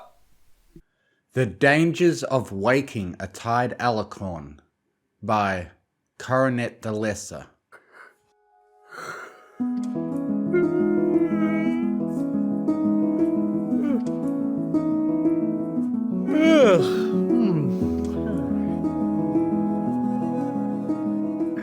Spike yawned as he lounged lackadaisically on Twilight's throne. He casually flipped through the latest issue of Power Ponies, barely interested in whatever was on the page. Of course, technically, he shouldn't have been reading comics when on court business. Generally, Spike would take this position as royal advisor very seriously in Twilight's absence. But today, Canterlot Castle was utterly serene. An incredibly odd thing to note, as the nerve centre of the equestrian government usually constituted an unending hive of activity. No noisy courtiers or hard-pressed aides could be found darting back and forth delivering government business. Instead, it was deathly quiet. Not that he minded too much, hence the casual comic reading. Spike shrugged to himself. It was just going to be one of those days. That was what he initially thought, at least. He found himself rudely disturbed by the doors to the throne room being thrown up with a thunderous thud. Spike's comic book flew into the air as he attempted to regain some royal composure. In sprinted the familiar faces of his Ponyville friends speeding towards the throne, vivid concern etched upon their faces. Spike gulped. This could only be bad. Starlight was the first to approach him, a panicked expression on her face. "Spike!" Starlight called. "Somehow, Grogar has returned." All of her friends nodded solemnly. Spike's eyes went wide, and he started to shake physically. "What?" exclaimed Spike, standing up from his seat on the smaller throne. "How is even possible? Grogar was banished to the void by Gusty the Great. Dark magics, evil essence transfer rituals," Sunburst piped in from behind Starlight, currently flicking through some old-looking tome. "Secrets only a Dark Lord would be aware of." Spike cocked an eyebrow. "We are being that vague about this, huh?" "Spike!" snapped Starlight. "This isn't the time." "It just had to be a vile necromancer, didn't it? Can't we ever fight a villain that is hygienic?" Rarity whined. "Spike, where is Twilight?" Applejack asked, motioning with a hoof towards the throne. "We need the elements right now." They all had gathered around Spike expectantly, awaiting his explanation for Twilight's absence. He fiddled with his claws and shuffled a sole foot back and forth. He clicked his tongue as if trying to find the proper way to phrase his response.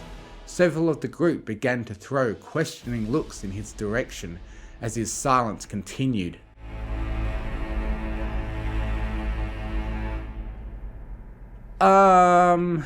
he stated. She's not available at the moment. A stunned silence followed Spike's statement as several friends gawked at him.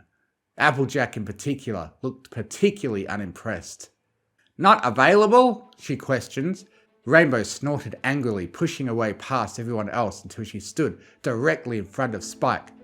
Spike, cut the bull! Where's Twilight? Rainbow demanded. Spike glanced nervously between the looming Rainbow and every pony else. He laughed to himself and felt sweat dripping down his face. She's asleep, he answered quietly.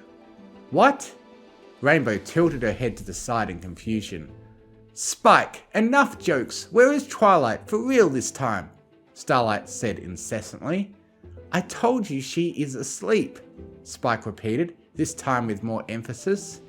Oh, I'll go wake her up, Pinky declared happily as she hopped away. Spike launched himself toward her, grabbing her tail and holding her in place. No, Pinky, don't, he urged. You can't wake Twilight up. Spike, darling, while we all appreciate your concern for Twilight's sleep schedule, soothed Rarity, gently patting Spike's back before grabbing him roughly with her magic, bringing him close to her face. I don't know if you are aware, but the actual Grogar is on his way, and it would be quite necessary for Twilight's presence. I would feel terrible waking Twilight up, but it does seem pretty serious, Fluttershy interjected. Spike wriggled himself out of Rarity's magical grip, falling with a thud to the floor.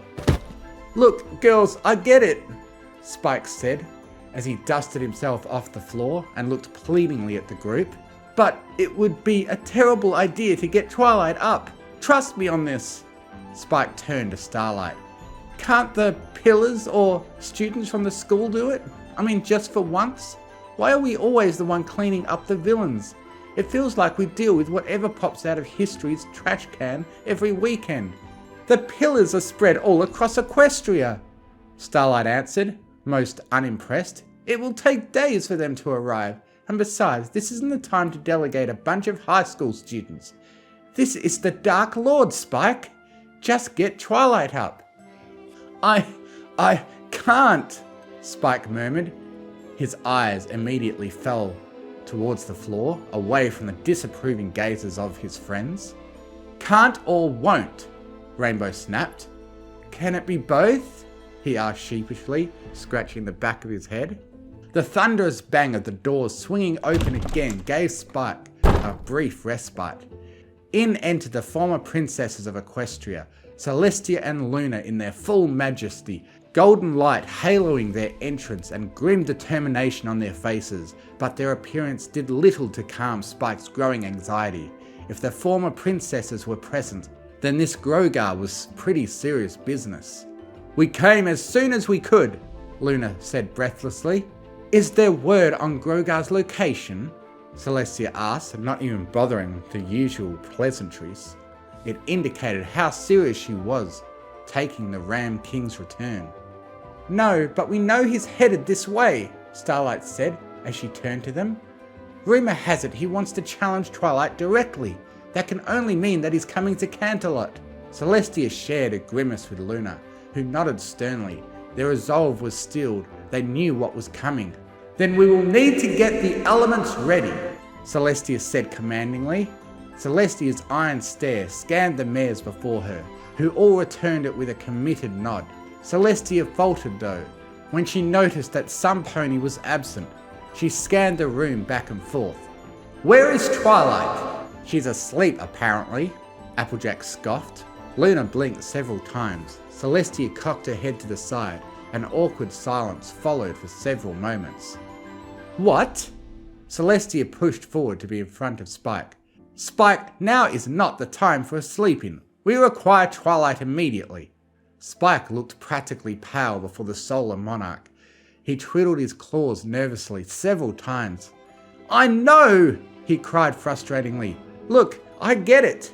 He extended the flat of his palms out to the assembled crowd. But this is Twilight's first day off in 6 months. She's been working non-stop for days on end after the latest diplomatic summit. Spike sighed as he attempted to calm himself down. She made it crystal clear she's not to be disturbed. Spike crossed his arms and huffed. It's a royal order. Is this form of a modern joke I am not aware of? It's not particularly funny, Luna stated. Celestia gawked at Spike in dismay. Spike, the fate of the world is at stake. Have you seen Twilight when her nap is interrupted? Spike countered. While I'm sure Twilight Sparkle is not the best character when awoken from her slumber, this is hardly the time to ponder upon her general state. Luna snorted. Grogar means to destroy life upon this earth itself. No, girls, this is different, Spike declared. Look, I don't want to wake Twilight unless at the greatest need. Seriously? Rainbow shouted. And this isn't that? Spike shook his head. Spike! Starlight snapped.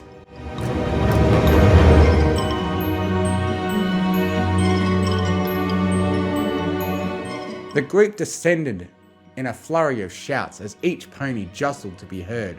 All the while, Spike stood in the centre, desperately pleading his case before the irritated group. Not that they had much time to argue further when the doors to the throne room exploded in a storm of splinters. Celestia threw up a golden shield encompassing the group to deflect the projectiles. A great shadow loomed over the throne when the dust settled from the sudden intrusion. He was greater than Celestia by at least a foot. His curved horns sat like a wicked crown upon his narrow face. His red and gold eyes gleamed dangerously in the dim before a cruel, twisted smile danced upon his lips.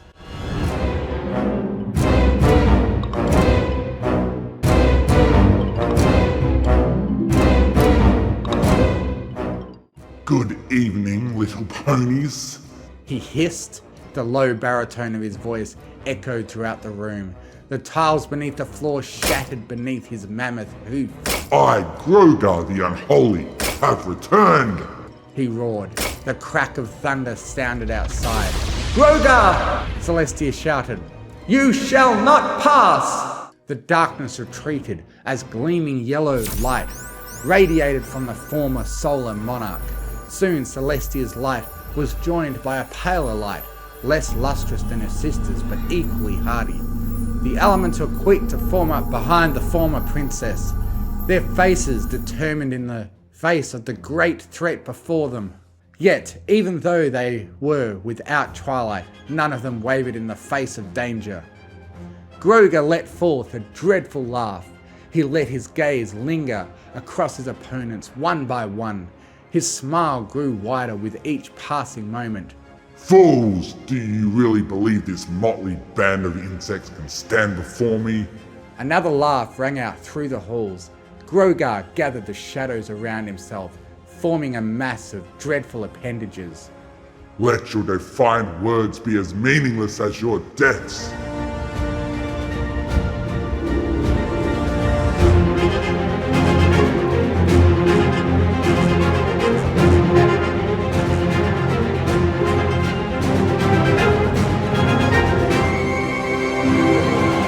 Far above the action of the throne room, Grogar's words shook the foundation of the castle.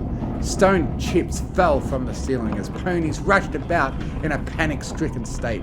In the tallest tower of the castle lay the royal apartments. Within the spacious room, the curtains were drawn to prevent any intrusive light from entering. At the centre lay a large bed that could fit several ponies, layers of blankets piled high over a resting figure. The room was cool and, most importantly, utterly silent except for the occasional snore of the pony that occupied the bed. A place where the noise, chaos and stress of everyday life lay far, far away. It was perfection. That was until the roof shook, destroying the peaceful environment. The figure in the bed rolled furtively in their sleep, trying desperately to ignore the noise. Then, the roof practically jumped when another vibration wave rocked the castle. The crack of magical energy reverbed as loud as any multitude of fireworks. The figure under the covers groaned as she grabbed a nearby pillow and placed it over her ears. Then, desperate to push out the intrusion into their little slice of nirvana, another booming laugh shook the room, taking small pieces of the ceiling, crashing against the room's floor. The cushions could not smother the sound. The pony groaned and tossed and turned furiously. When the castle shuddered especially violently, there could be no more ignoring the matter. The resting figure's bloodshot eyes open.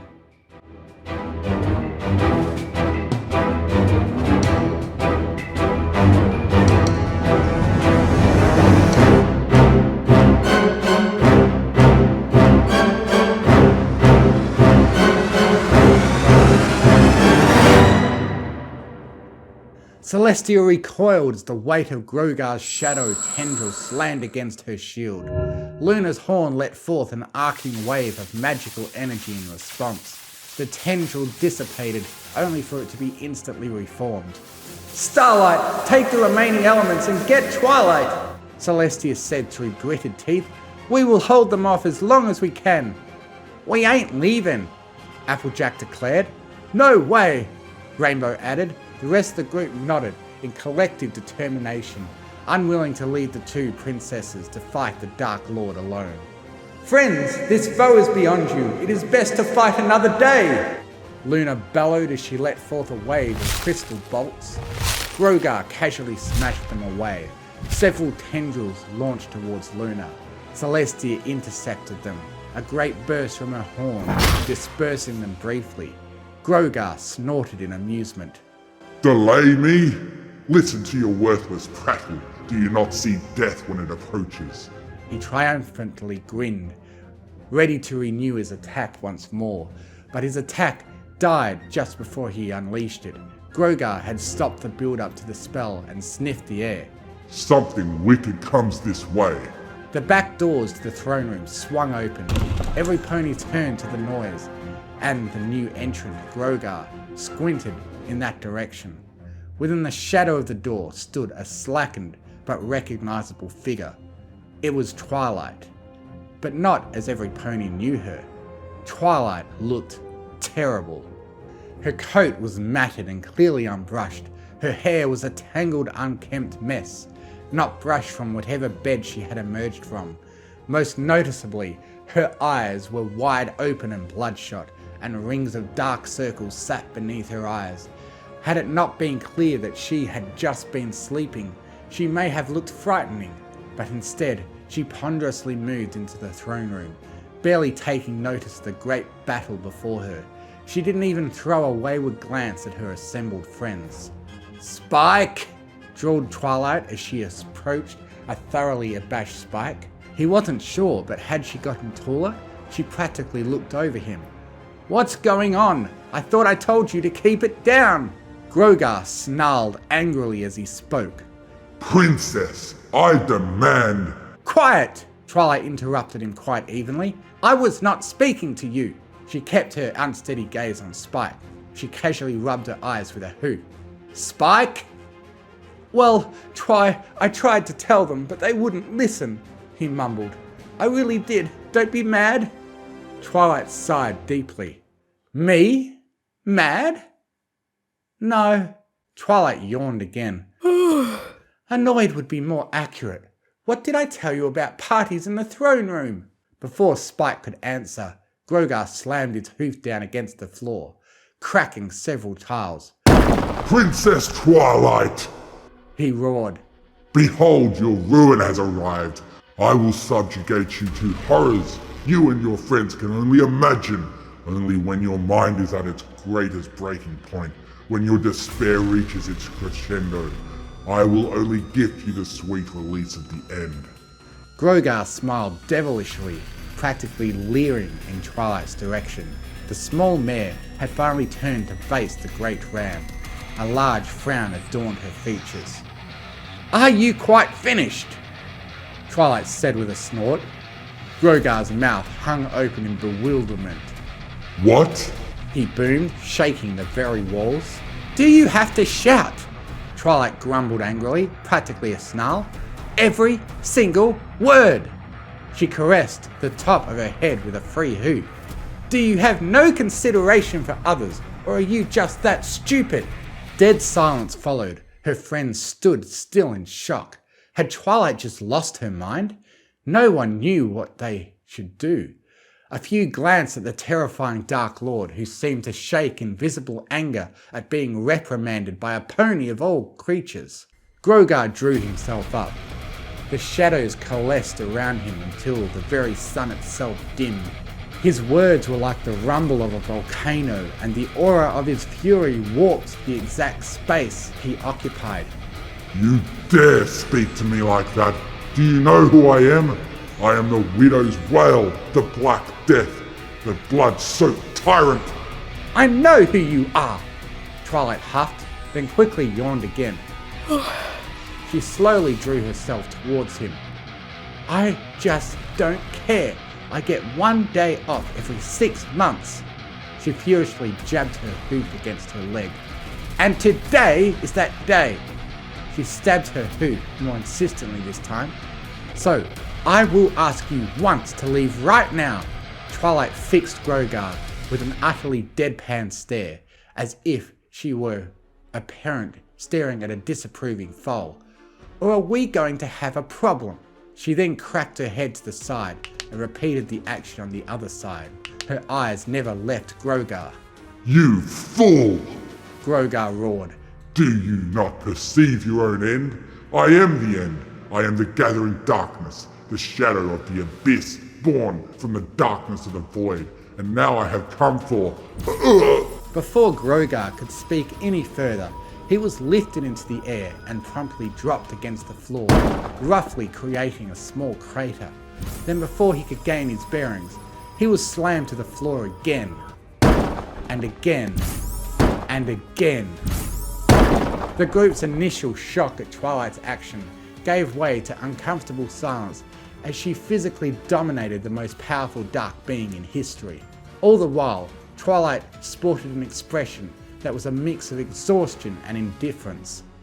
Then as he was lifted into the air a final time before he could say any more, he was gone. The only indication of where the Dark Lord had gone was an ominous hole in the roof of the throne room, the crumbled stone falling to the floor where he had just stood.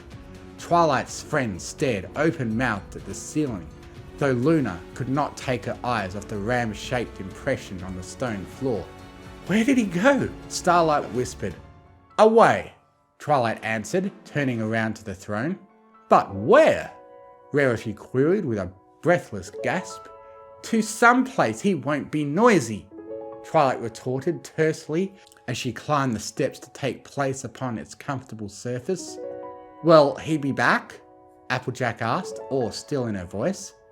"Maybe. I don't think so." Twilight yawned. "Atmosphere is quite high. Not sure if he can fly. Don't care." Twilight yawned thrice before she curled up into a ball. "Spike, be good now. No more Friendzo, okay?" She slurred. "I'm just gonna rest my eyes for a moment." Then, after a few more moments, the soft noise of her snores echoed through the thoroughly ruined throne room as more plaster fell against the floor. Twilight smiled as sleep claimed her. The castle's blissful silence had returned.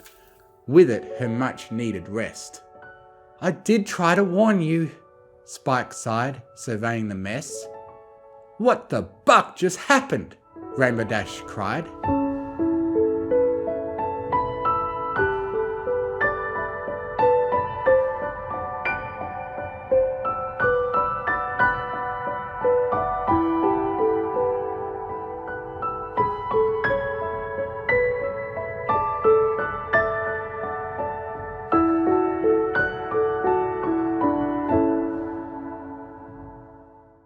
Flex Tape Fixes Equestria by The Drider Pony. Arcane lightning hissed and spit, arcing between crystal pylons as it tore asunder the boundaries between two worlds. With significantly less fanfare, a small object plopped through the hole and rolled a few feet away, coming to a stop against a lavender hoof. On occasion, Princess Twilight's portal to the human dimension spat out various objects without ceremony or warning. Twilight was convinced that these were samples discreetly sent by either Sunset Shimmer or her own human counterpart for scientific study and analysis. Organic samples to compare with their equestrian counterparts, or sometimes Earth-exclusive materials for her to perform magic analysis on. She did so diligently despite Spike's complaints. He was of the opinion that some human, his bits were on either Rainbow Dash or Pinkie Pie, was just using the portal as a convenient garbage bin for their lunch leftovers and whatever other trash happened to be in their pockets at the time. But this new object fell into neither category. Twilight picked it up with her magic and rotated it curiously. It was a thick roll containing many layers of some reflective rubberized material. It was also still shrink-wrapped in its original packaging, which allowed her to easily dismiss Spike's nonsense. Lazy trash theory. It bore a colourful inscription, but without the portal's imbued translation magic, it was indecipherable. She began to walk back to the kitchen where she'd previously been enjoying a lazy brunch before being interrupted by the sound of the portal opening. "Anything interesting today?" Spike asked as she entered the kitchen, his mouth filled with a spoonful of ruby O's. Really, they were just gemstone beads that had failed to pass Rarity's exacting standards. Not that he hadn't considered the branding potential of a gemstone cereal. "I'm not sure." Twilight floated the roll across the table. "The writing didn't translate." "Flex tape," Spike read immediately. "Strong rubberized adhesive tape, super strong, sticks to any surface, even underwater. New patented formula for extra hold." He tossed it back. "Neat, looks useful. Could I borrow some of that actually? There's a leak in my tower that's been keeping me up." Twilight hummed thoughtfully. "We should probably test it on some smaller applications first. There's no guarantee that they had the materials of another world in mind when they said that it sticks to any surface." Without a moment's hesitation, Spike took a mostly empty spoonful of gem cereal and bit down. Hard.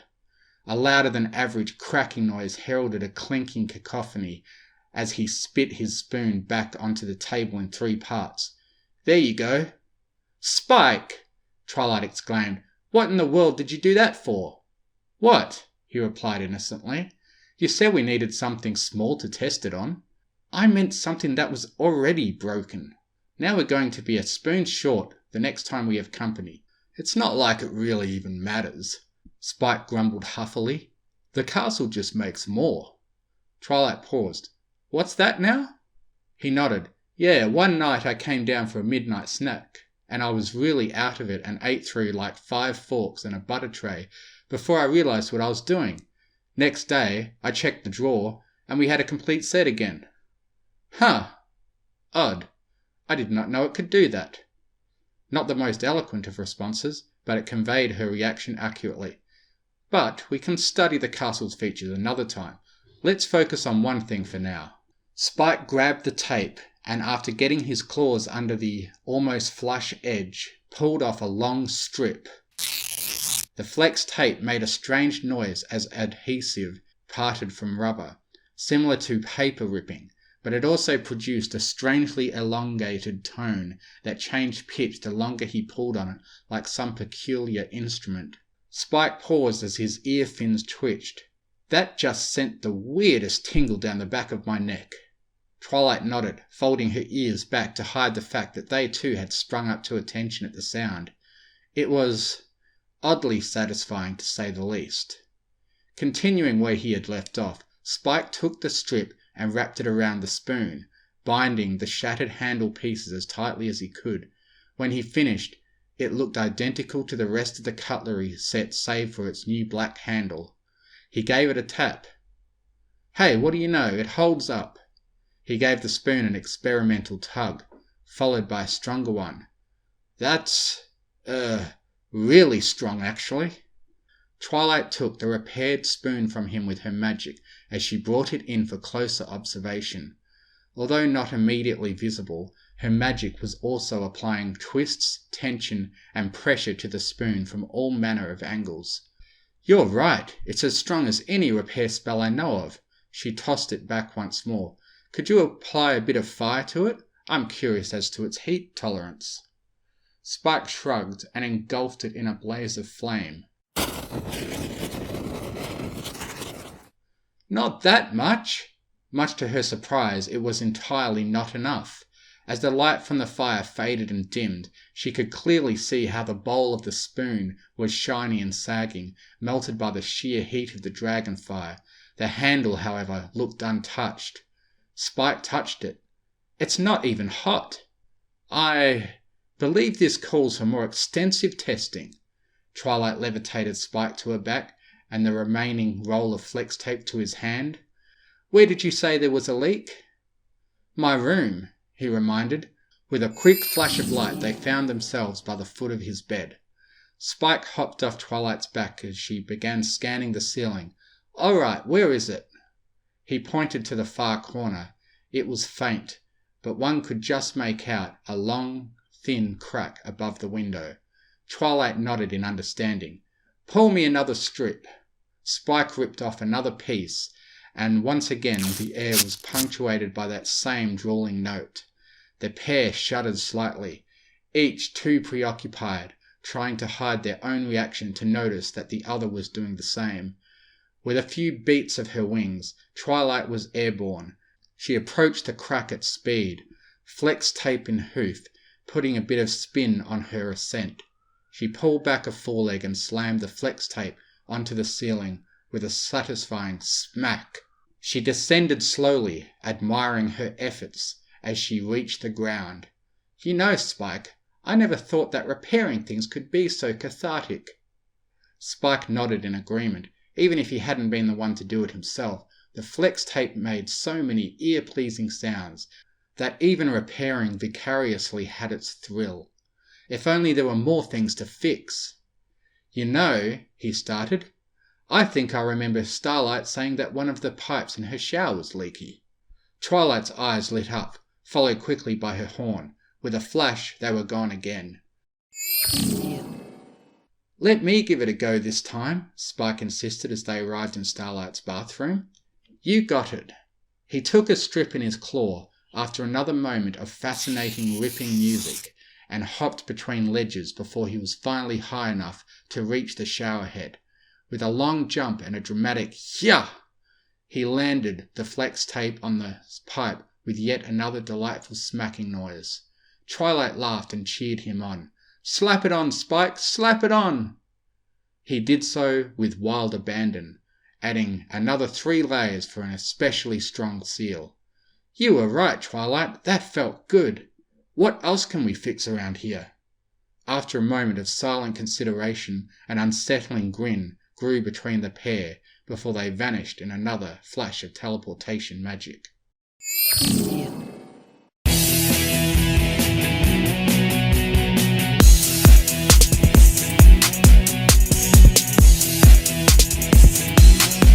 "Twilight! Spike!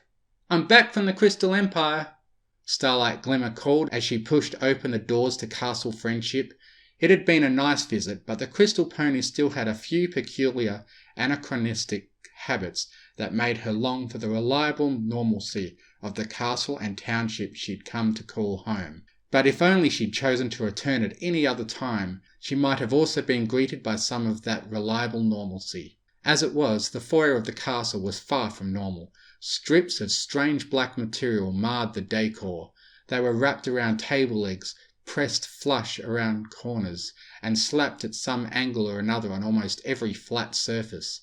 A few thin strands dangled objects from the grand chandelier, holding aloft vases and knickknacks that seemed far too heavy to be supported by so little. Even the large spider web crack above the door, courtesy of Rainbow Dash and a bottle of cider and a dare made in jest, had been patched up by an equally large spider web of black strips. Had something happened? Had there been some sort of attack? Some kind of viral crystal contagion? "Twilight!" she called again, louder this time as concern coloured her voice. "Starlight!" but the reply she heard in return was surprisingly chipper. With a flash of light, Twilight teleported into the foyer, wearing an elated grin that bordered on manic. "I'm so glad you're home. I have so much to show you." "Twilight, what? What is all this?" "This?" Twilight grinned. "Why, it's only the greatest thing since Starswell invented self-slicing bread."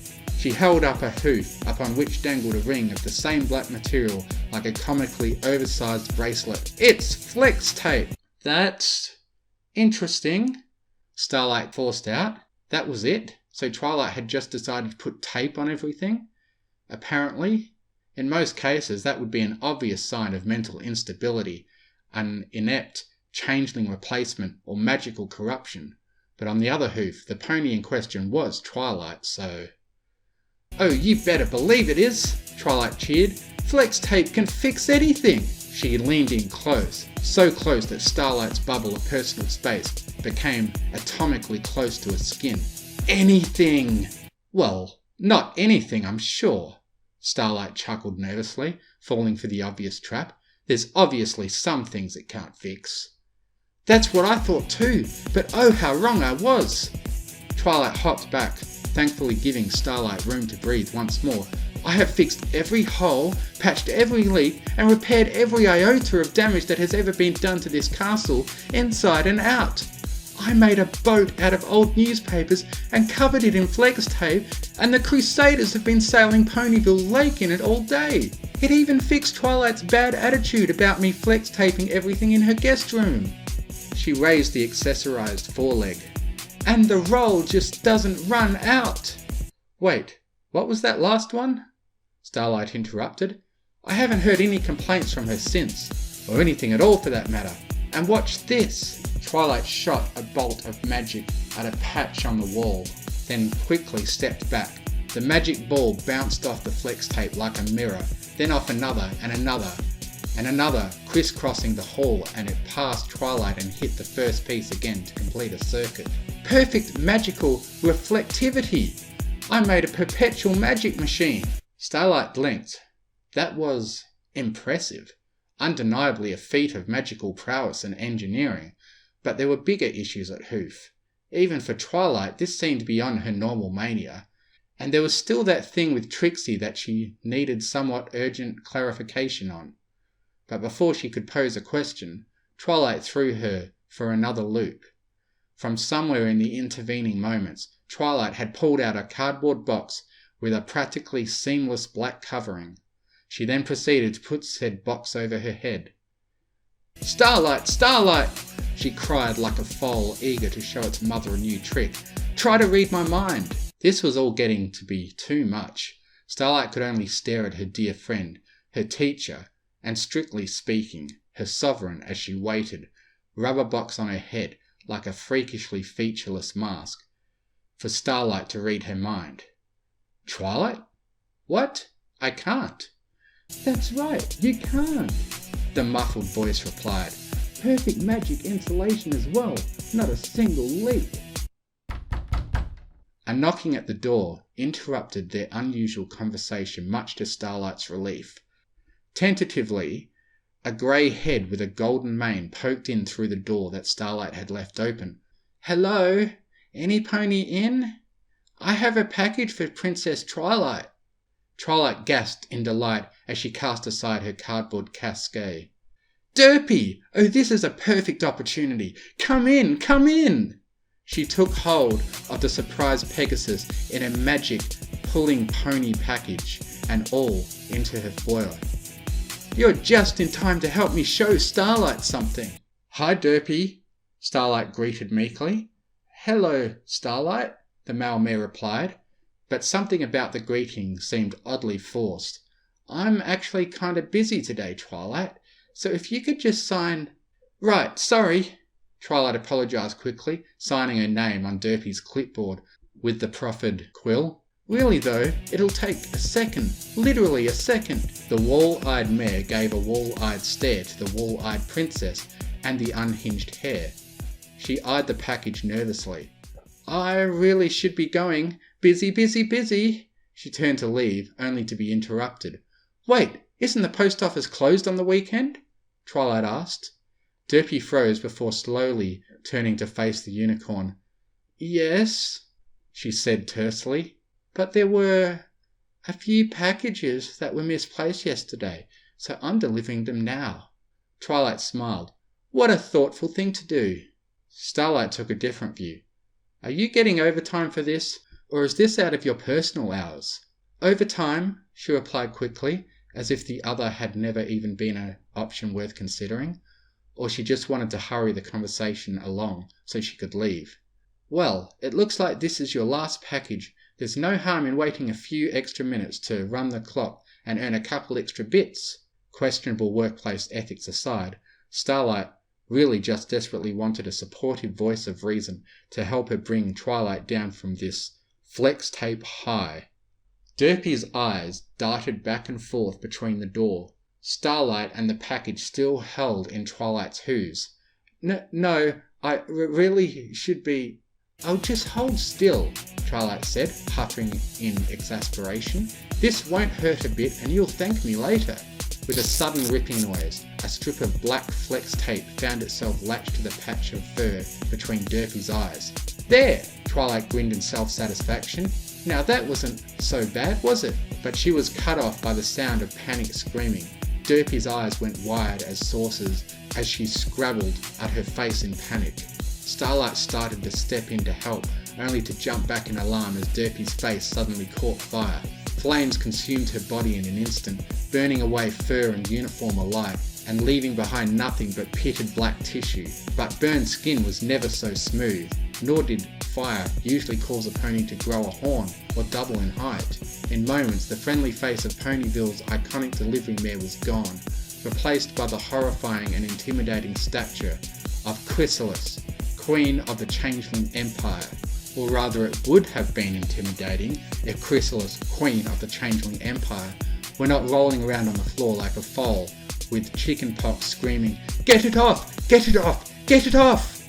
Alarmed, but still thinking clearly, Starlight charged up her horn with an offensive spell, except Twilight reacted even faster.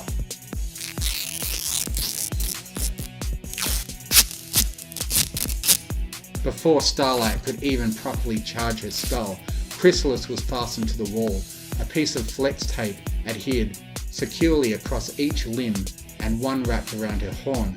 "Gah! Get it off!" she continued to shriek. "I can't stand having things stuck to my chitin." Starlight rolled her eyes at the dramatics, but clearly nothing was going to progress until she complied.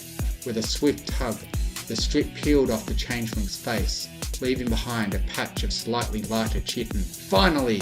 Chrysalis sighed in relief before glaring at Starlight. "Don't think this changes anything between us. At best you've earned a slightly swifter death when the time comes." Starlight rolled her eyes as the Queen shifted her sneer to the Alicorn Princess. "Twilight Sparkle, how easily you've fallen into my trap. Your day of reckoning is at hoof." Twilight raised an unimpressed eyebrow. "Seems to me like you're the one who is trapped." "Ha! A minor setback. But you were still the fool who let a pony into your castle, unchecked and uncontested. Your naivety is your undoing." Twilight pawed the box which had fallen to the wayside during the confusion. "And I suppose part of your plan involved me opening this then?" Chrysalis faltered. Her expression of smug superiority slipped off as she mumbled over her words. "Wait, no, that line won't make sense if I'm still here. Maybe if I skip ahead towards the end a bit." Her eyes widened suddenly in a moment of true panic. "Oh, sweet Queen Prime in the sky, I'm still here!" She glanced up only to see that Twilight was almost through the outermost layers of wrapping. "Stop!" the changeling demanded. "If you value the lives of everyone in this castle, you will not open that package." Twilight hesitated. That was certainly a grave threat, an order of magnitude more violent than the Queen's usual rhetoric. On the other hoof, Chrysalis was completely immobile and effectively a hostage herself. Plus Starlight was nearby and more than capable enough to undo any spells or magic effects. And if all else failed, she still had her flex tape. Against Chrysalis's continued protests, she opened the box. Twilight blinked at the ticking bundle of wires and crystals. "A bomb?" She turned to the captured Queen. You really are running out of ideas, aren't you? This isn't the time for that, you fool! Chrysalis hissed as she fought uselessly against her bonds. Release me before we're all blown to kingdom come, and there's no way to disarm it now that it's been activated. Twilight spun the bomb around, inspecting it surprisingly calmly, given the situation. Yes, you're quite right. This is expertly crafted. There's no way I could break or interfere with it without causing it to go off prematurely. She pinged it with her magic, causing a momentary ripple of magenta light. Anti-teleportation wards as well. Nice touch. Exactly. Now unbind me this instant. Yes, there is absolutely no way to disable this bomb, Twilight mused. But what if I didn't need to break it? What if I fixed it instead? With a speed that rivaled even Pinky's present wrapping abilities, she swiftly swaddled the entire bomb in flex tape, then added a second layer for good measure. Not that it needed it. It's no use! Chrysalis cried, almost sobbing now at the inevitability of her fate. There's no force on Equus that could contain that blast! Oh, sweet Overqueen, take me now! With an anticlimactic whoop, the tape bulged and flexed for a moment before returning to its original shape. Not even a wisp of smoke escaped its perfect binding. Well... Chrysalis coughed awkwardly, trying to quickly move past her embarrassing display of weakness. Well then, curse you, Sparkle! I shall have my revenge anon. The alicorn did not respond. Sparkle? Twilight turned her attention to her captive, but she did not see the changeling queen as Chrysalis arch-villain towards Equestria, nor did she see her as an interloper who nearly ruined her brother's wedding. Not even did she acknowledge her as the creature who had just tried to blow her to smithereens. In fact, the only thing she really noticed about the changeling was her legs. Her long princess-like legs, black and smooth as her beloved tape, and also full of holes. So many holes. That's a lot of damage, Twilight whispered. Sparkle? What are you doing, Sparkle? Twilight, get that away from me! You leave my holes alone! No, you'll ruin my queenly aesthetic! Don't worry, Chrysalis. Twilight shushed her with a silly smile on her face. Flex tape will fix that. Flex tape can fix anything! Twilight Sparkle Falls in Love with Sand by Greenback. Before she had become the ruler of Equestria, Twilight had enjoyed having at least one day off a week between her studies, and all the various troubles that life threw her way. But now that she had ascended to the throne, her days off were few and far between, with an endless stream of disputes to settle, treaties to negotiate, and matters of state to attend to. Twilight could go months without having a day to herself. It wasn't until Spike presented a carefully researched presentation on how overwork negatively impacted the health, well-being and lifespan of workaholics that she finally agreed to a new schedule of having one day off a week. And to commemorate this new change, she and her #1 assistant would enjoy a day at the beach. Now, standing before the sand, Twilight and Spike surveyed their playground. The sky was the cleanest, most vibrant blue imaginable. The sun was pleasantly warm, and the sea calmly came in and out upon the sand. Well, here we are, Spike said, the perfect place to kick back and relax. Yes, Twilight said with a noticeable lack of enthusiasm. Twilight, I know you want to work, but you promised that you... It's not work, Spike, Twilight said. It's... What? What is it? Twilight sighed. There was no way to confess her secret without sounding like a moron. It's the... sand. Sand? Yes, sand. To tell the truth, I've never liked it. Really? Is it because it's coarse, rough, irritating, and gets everywhere? Pretty much. Well, you can always teleport yourself to the water, Spike suggested. Or I can put a towel on the sand and you can teleport yourself to it. The thought was tempting, but Twilight dismissed it. That's okay, Spike. As the leader of Equestria, I have to set an example for my subjects and confront the things I don't like. She chuckled. Besides, it's just sand. How bad can it be? Spike grinned. That's the spirit. Now, come on. The surf's calling my name. Eagerly dashing down the beach, Spike didn't see Twilight hesitating for a moment before tentatively putting her hooves onto the sand.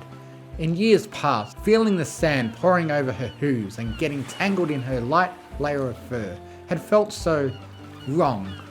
Buried deep within her, Twilight's younger self instinctively wanted to leap back and get away from the sand, lest she needed to take a long shower to get every last grain and pebble out from her most intimate areas. Yet, there was something about this sand that Twilight had never felt before. It seemed like a thing alive, warm and soothing. It felt almost like it was caressing her. Well, Twilight mused, this is new. Twilight, come on, Spike called. Another step and Twilight made her way through the sand, slowly at first, not wanting the sand to get too high up her legs. Yet, she then found herself starting to jog, quickly catching up with Spike as she put up a large beach umbrella between two towels.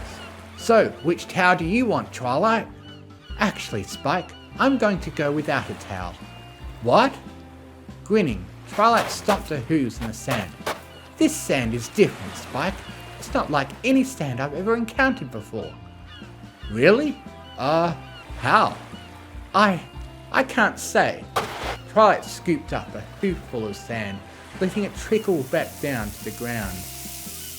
It actually feels good, she smiled. Really, really good. Oh, well, that's great. Now, are you ready to have fun? You bet I am.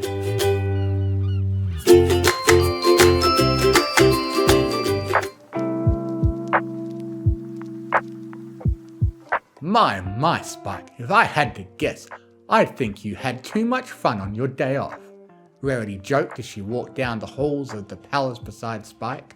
He was rubbing his eyes and looking like he wanted nothing more than to be back in bed. It wasn't me, Rarity, Spike said, barely able to speak through his yawning. It was Twilight. She spent her whole day making sand castles, sand cities, sand towers, sand everything. She got so into it didn't stop until 5 this morning. Wait, really?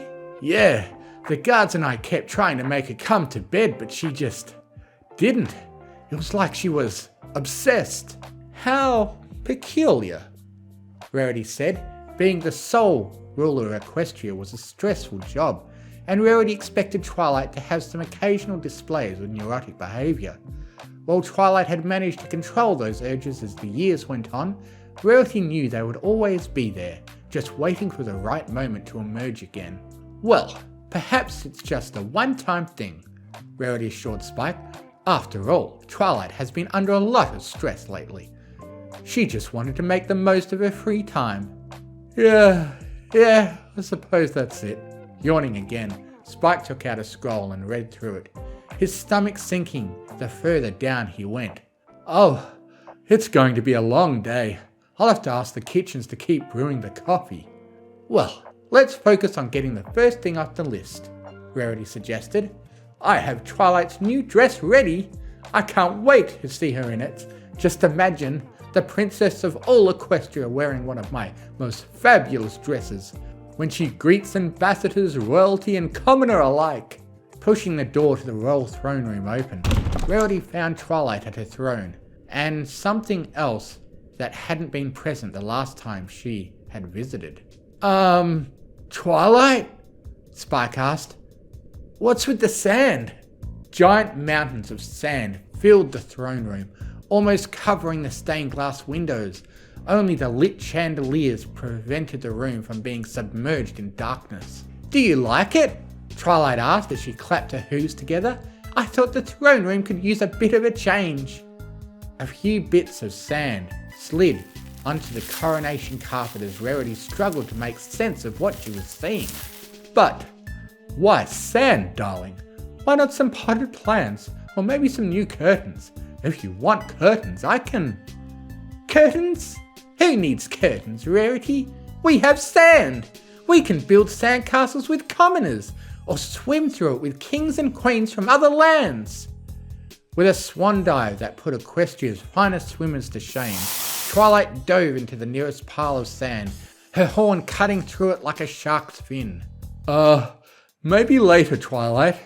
Spike brought up his itinerary. We have a lot of meetings to get through today. The Griffin ambassador will be here in 5 minutes and he... Twilight rose from the sand, shaking herself off. Oh, Spike, who cares about meetings? You were right. I worked too hard. Today is going to be dedicated to playing. In fact, everyone can play with me. All the guards and all the staff, we can all play in the sand. But, darling, Rarity said, what about your dress? The one you ordered specifically for the Oh, that can wait, Rarity. We can always get new dresses, but we will never gain back the time we don't spend playing in sand. With a cheer, Twilight once again dove into the sand and swam through it, laughing the laugh of the carefree. Spike and Rarity watched Twilight swimming through the sand-filled throne room. They glanced at each other. They said nothing as they backed up through the doorway.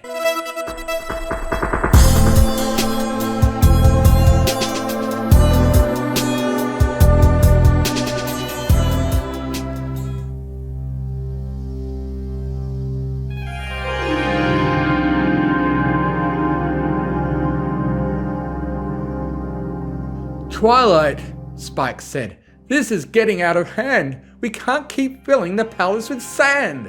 Sitting at the far end of the table in the dining room, Twilight chuckled as she ate her dinner. Oh, Spike, you can never have enough sand. Her horn glowed, and more sand appeared beneath the table, bearing Twilight up to her waist, causing her to close her eyes and sigh like a soul that had found its place in the world. Twilight, look, can't you just designate one room of the palace as a sand room?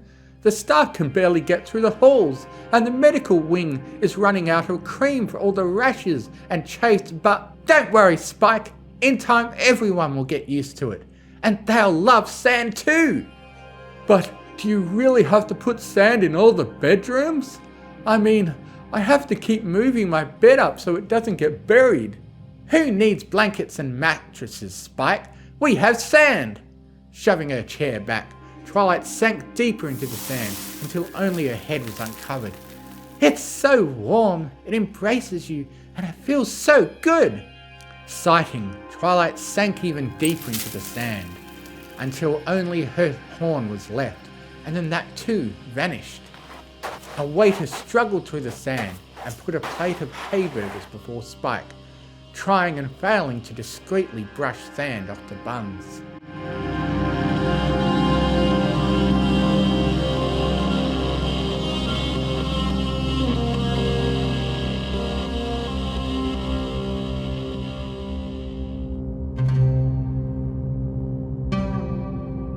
Guys, this is getting out of hand, Spike said. Twilight's gone mad. She's obsessed with sand. Applejack, Fluttershy, Pinkie Pie, and Rainbow Dash, having received Spike's summons, stood before him and Rarity in Canterlot's Park, safely hidden inside one of the most remote gazebos. From the urgency of his words, they had thought that Twilight had been kidnapped, or that Equestria was being invaded yet again, or that the world was in peril from some magically endowed monster. But they hadn't expected this. You want to run that by us again? Rainbow Dash asked. It's all she ever talks about now, Spike said. She hasn't done any of her royal duties since we came back from vacation. All she does is keep filling the palace with sand and playing in it. Spike, is this a joke? Applejack asked. I got a whole bunch of apples that need to be picked and... I swear to you, Applejack, it most certainly is not, Rarity said. Spike's telling the truth. I've seen it myself. What did I tell you? Rainbow Dash said. I always knew Twilight would snap one day. But why sand? Spike said. Why not sand? Pinkie said. I mean, it's so cool. You can use it to build sandcastles, then smash them down and build them up again. It's so much fun. But not when she's supposed to be running the country, darling, Rarity said. I think she's been cursed by some spell, and we have to free her from it. The air popped as Discord materialized above the worried ponies. I think I can help with that. Oh no, Applejack groaned. Let me guess, this is all you're doing, Discord. Guilty as charged. When I learned that Twilight was going to the beach last week, I thought it was the perfect opportunity to help her get over her distaste of sand. So I turned invisible, waited until she stepped on it, then cast an enchantment to make her fall in love with sand. He giggled. Oh, it worked perfectly, and it has been most enjoyable watching her fawn over sand like she would the most handsome stallion in all of Equestria. It might have been funny for a day or two, Fluttershy said, but it has to stop. Sighing, Discord nodded. I suppose you're right, dear. It was fun, but alas, all good things must come to an end. Raising his hand, Discord snapped his fingers, smiling at knowing that one of his silliest and most clever pranks that reached a successful conclusion. Then his smile turned into a frown. Discord? Fluttershy asked. Discord snapped his fingers again, then again. Oh no! What's wrong? Spike asked, trying his hardest to ignore the crater-sized hole that had just opened in his gut. The enchantment. It's not going away. Not going away? What do you mean not going away? The enchantment must have grown so strong that it is now bound to Twilight's very soul, Discord said. I regret to say that Twilight will now want nothing in life but sand. That desire will consume her to a degree you cannot even imagine. Everyone was silent.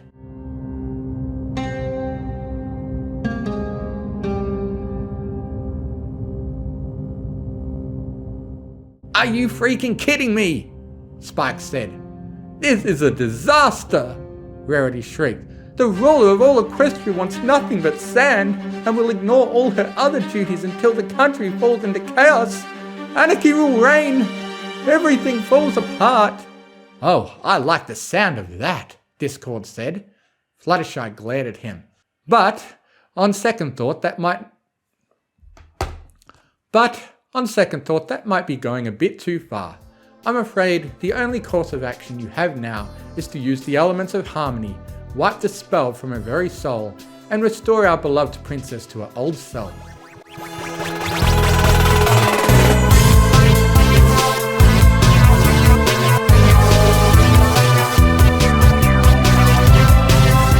Spike and the others ran to the royal palace, where Spike grabbed hold of the doors and yanked them open, only to be almost knocked off his feet as sand poured out. Come on! Spike yelled, his superior dragon strength letting him force his way through into the palace, the others following him into the darkened interiors of the palace. The air was saturated with the stench of dry, stale sand that flowed like rushing water. The smell choked everyone as they fought through hallways, trying their hardest not to be thrown off their hooves. Where is she? Rainbow Dash yelled, struggling to be heard over the roar of sand grinding against the walls. Laughter drifted through the halls. Her bedroom, Spike said. This way! The six struggled long and hard until they reached the staircase leading up to Twilight's chambers. Here the sand finally stopped, allowing them to get back on solid ground and charge upwards to the bedroom door. Normally guarded by two of Canterlot's most elite guards, they were nowhere to be seen. Okay everyone, Spike said. Here we go. You all ready? The others nodded, their own respective elements brought out and ready for action. The door was kicked open, and Spike charged inside, only to be immediately bogged down by a tidal wave of sand that knocked him off his feet. Behind him, Rainbow Dash and Fluttershy grabbed hold of Rarity and Pinkie Pie, lifting them up. Applejack, though old, still had her earth pony strength and managed to hold onto a pillar to keep herself from being swept away. The sand stirred as Twilight emerged from beneath the surface, serene, confident and blissful. Her eyes opened, sand trickling off her eyelashes as she studied her friends. Twilight, listen to me, Spike yelled. Discord cursed you. He enchanted the sand at the beach to make you love it. Twilight chuckled. Oh, Spike, I am no longer Twilight Sparkle. I am now Sandy Sanderson, Empress of all sand. What? A glow enveloped Twilight as she floated above the sand that flowed and swirled throughout the room. I was wrong, Spike. Friendship isn't magic. Sand is magic. Sand is love. Sand is life. Sand is everything. Everyone was speechless. It was a few moments before Rainbow Dash found her voice. Okay, anyone else getting creeped out? Do not be afraid, Rainbow Dash, Twilight said. You too will come to love sand. Right, that does it, Spike said. Twilight, I'm sorry, but we have to. Twilight's horn glowed and the elements of harmony were yanked off Spike's neck and the necks of the others. Metal, stone and crystal turned to sand and fell, joining the ocean of sand that continued to swirl around the room.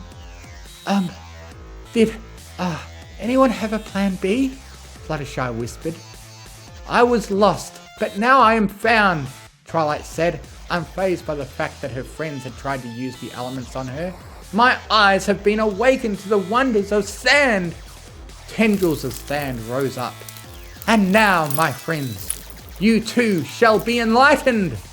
Spike yelled as he was grabbed by one of the sand tendrils and dragged beneath the swirling sand in the room, quickly followed by the others. Their shocked screams drowned out beneath Twilight's laughter.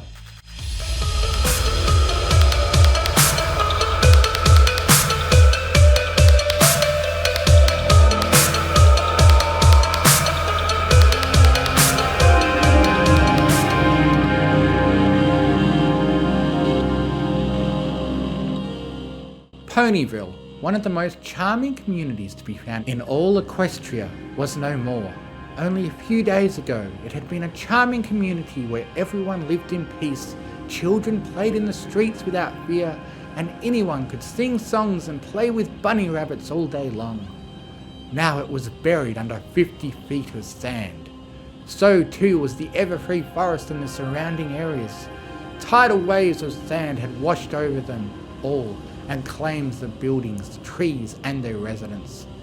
It was not just the land around Ponyville. Manhattan had been claimed too, washed away by endless waves of sand that not only buried all the skyscrapers, but the oceans as well. The Crystal Empire was now the Sand Empire. Kludgetown? Well, there wasn't much that had changed in Kludgetown, as it had already been mostly sand. But now it was even sandier.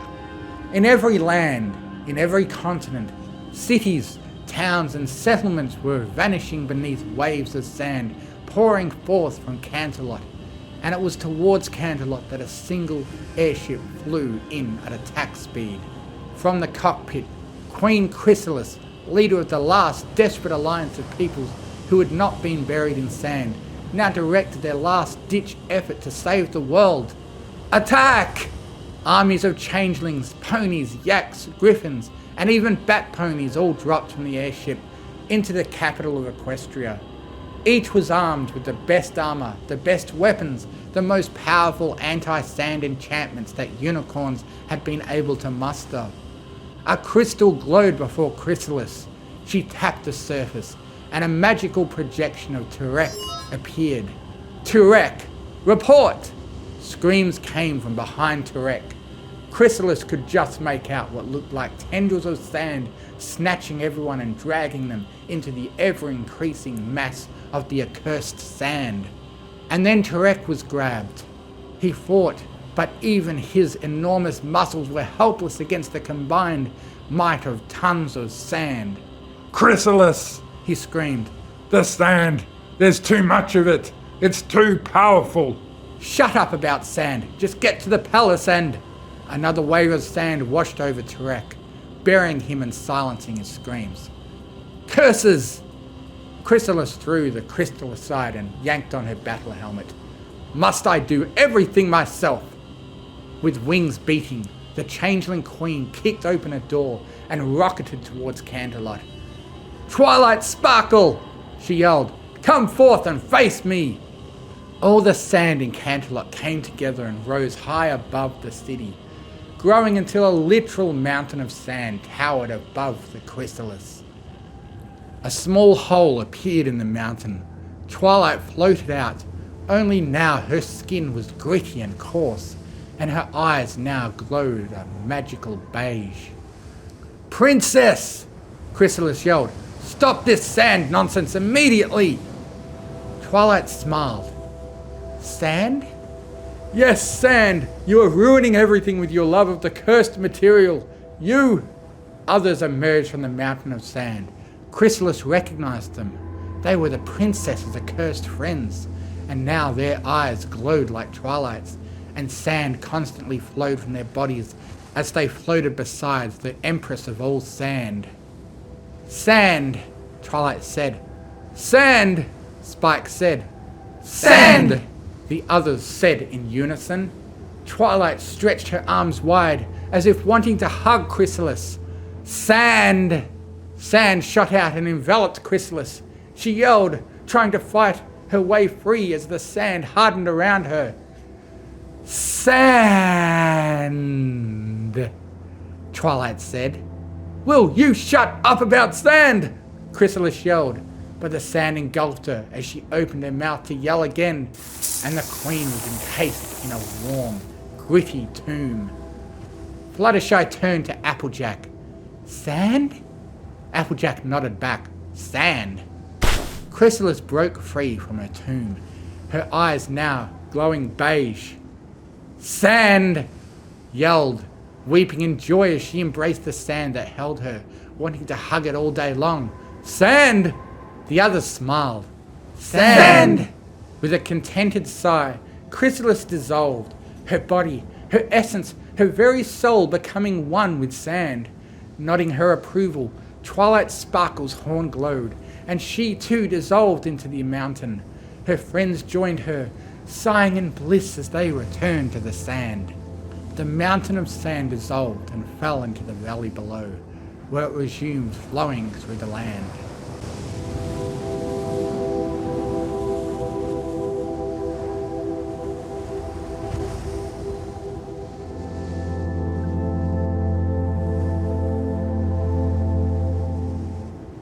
All was silent as wind softly blew over the deserts of Equus. There were no trees standing, no leaves for the wind to rustle. Not even a cactus could be seen upon the sand that stretched from one pole to another, that covered every continent and filled in every ocean. To any observer, this would be a dead world, a lifeless world, a sandy world. At a remote and unremarkable part of the planet, Empress Sandy Sanderson rose from the sand, using it to create a temporary body for herself as she surveyed her work. This world had once been infested with trees, grass, plant life, ice, fire, lava, rock, and oceans. Cleansing and purifying it had been no easy feat, but she had accomplished it, and with it had brought true equality to all. There was no war, no conflicts, strife, suffering or pain. There was only sand. Sandy Sanderson wanted to laugh. Starlight Glimmer had been hopelessly naive when she believed that she could achieve true equality by taking away everyone's cutie mark, unaware that sand was the only truth in an uncaring world. But it didn't matter now. Starlight was one with sand, as were all the ponies, dragons, changelings, yaks, and other species, all resting peacefully with sand's loving embrace. Given time, Sandy Sanderson might try to head to other worlds to spread the gospel of sand. Now ageless and formless, she had all of eternity to bring true equality and unity to the cosmos. Those dreams came to an end as a bright flash of green shot into the sand, with a flash bright enough to illuminate the cosmos, if only for a moment.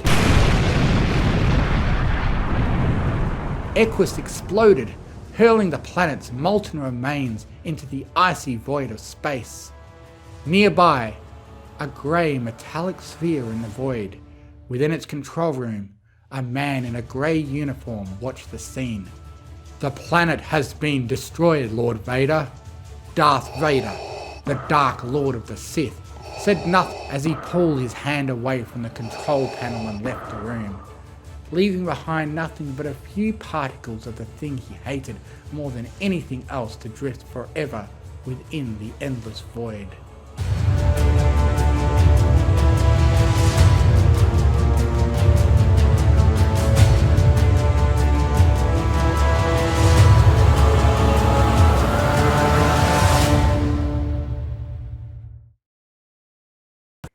The Last Decree by Zontan. Signed there. Twilight looked down at the holographic paper in front of her, reading the words but barely processing them. We, the ponies of New Canterlot, representing the sovereign nation of Equestria, in accordance with the laws and regulations... The words blurred together as the legal language went on and on. Twilight had tried to keep up with it, but the law changed so often these days that she could never remember what was new and what was old. The last time she had tried to cite the law to prove a point, she had been informed that the law she was referring to hadn't been in effect for 300 years. Besides, it didn't matter. Her advisors had informed her that the document was very legal and had gone through all the proper channels, and really, all that mattered was the line at the bottom. Do hereby dissolve the position of monarch of Equestria, stripping it of all rights and privileges, effective immediately. Twilight touched her hoof to the blinking indicator. There was a hum, and a green ring flashed around her hoof, followed by words flowing onto the page. Signed, Princess Twilight Sparkle, Monarch of Equestria. Then, even as she watched, there was a chime, and her signature changed, her title disappearing before her eyes. She didn't doubt that the system had already updated her signature on every document she'd ever put it onto in the last 100 years. It was, after all, very efficient, and had been designed by ponies much smarter than her.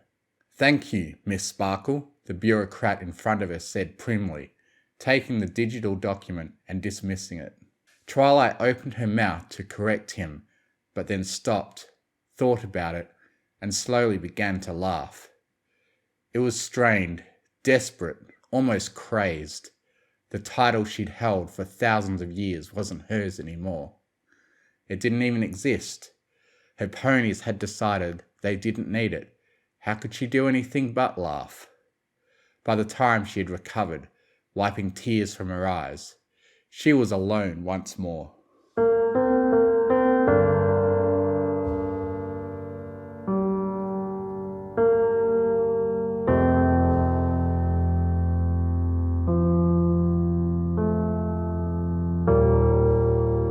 Twilight stepped out onto the roof of the palace, looking out over the city. She couldn't see the edge of it anymore, and hadn't been able to for centuries. New Canterlot stretched all the way around the entire mountain now, metal and chrome as far as the eye could see. Even the mountain was mostly machinery these days. After it and the original Canterlot had been largely demolished almost 2,000 years ago, Twilight remembered the monster that had done it, a massive elemental spirit, but she couldn't remember which element bearers had helped her defeat it. Sometimes she wondered what that said about her. She touched the device she wore on one wrist, and after a moment of scrolling, selected a name from the list it displayed. A low hum of Magitech greeted her, and a teleportation circle materialized around her. She shivered as the foreign magic latched onto her, encompassing her in a teleportation matrix so complex it was unrecognizable to her. And then in a flash she was gone. She appeared hundreds of miles away, in front of a 3-story mansion that was downright rustic by the standard of today's ponies. She didn't need to knock. The door scanned her before she even came near, letting the occupant know she was there. By the time she reached the door, it was already sliding open. "My dear Twilight!" Celestia exclaimed, spreading her hooves and pulling Twilight into a hug. "To what do we owe the pleasure?" Twilight leaned into the hug, and her chest suddenly felt tight. Before she knew it, she was sobbing into Celestia's shoulder, gesturing vaguely with one hoof, and failing to form any words at all. "Oh dear," Celestia said. She turned her head and murmured, "Go wake up Luna, we may need her." Slowly, carefully, she led Twilight to a couch. Once she had applied the correct amount of blankets, all of them, she touched a hoof to the coffee table and with a press of a button conjured a steaming cup of tea. "There you are," she murmured soothingly, passing it to Twilight. "Tell me what's wrong." Twilight took the tea, but didn't drink it, instead just staring at it like she'd never seen a teacup before. Finally, she let out a soft laugh. "They fired me," she whispered. Celestia blinked. "I'm sorry?" Twilight laughed again, but there was no humour in it. "They fired me. They wrote up a law, and they put it through the proper channels, things I helped set up, to make sure I could know what my ponies wanted and what they wanted. Wasn't me." She took a slow sip of tea. It burned her mouth, but she didn't care. "It was all very official. I'm not a princess anymore. They decided they didn't need me." "Oh, Twilight," Celestia murmured. "I'm so sorry." She touched one hoof to Twilight's shoulder. "I'm sure that must have been very hard." The sound of hoofsteps announced another arrival, and Luna stepped into the room. She took one look at Twilight, and a frown crossed her face. "What has happened this time?" she asked. Celestia turned. "The bureaucrats seem to have taken the final step in making alicorns obsolete," she said quietly. "They removed Twilight from power." Luna blinked, then snorted. "About time." "Luna!" Celestia hissed. "Twilight is very upset." Luna rolled her eyes, stepping forward and leaning on the back of the couch. "Tell me, Twilight, were you happy doing what they were doing? Were you making difficult decisions, weighing the lives of your ponies and every creature else? Were you using your fantastic abilities to save the realm from your foes?" Twilight looked up, her eyes red. Slowly she shook her head. "As I thought, the world has moved past us. Do not be sad because it has only now decided to tell you this." Twilight nodded mutely, taking another sip of her tea. It tasted of salt. Celestia sighed. "Luna, while you may be right, now isn't the time. Come, Twilight, say something. We are both here for you." Twilight put down the tea. "You're probably right," she said dully. "I should have seen this coming. I mean, I did see this coming. It's not like I didn't know about it. But I thought it was just a few ponies who were discontent or who didn't want to follow my rules. I thought if I just let them be, they would see that life was fine without my intervention, just like they wanted, and everything would be fine." She shook her head. I never expected it to pass." Celestia sighed. "It is a hard thing to see your people outgrow you," she said softly, "but it is a natural part of life.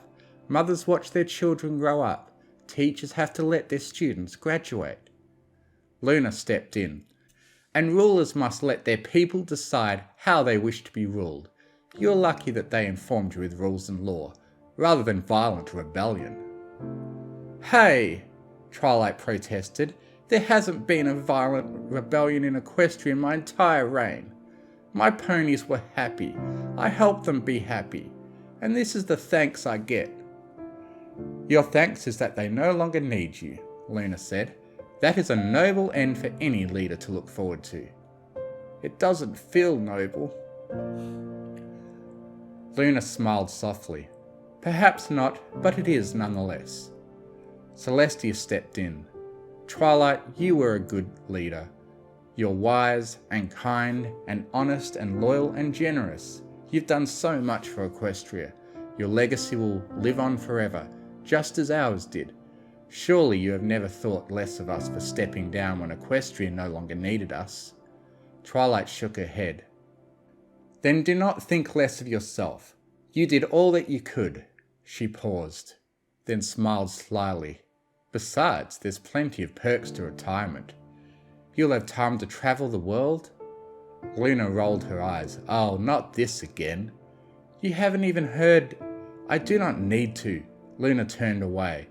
"I am going back to bed. Twilight, if you want my advice, run while you still can.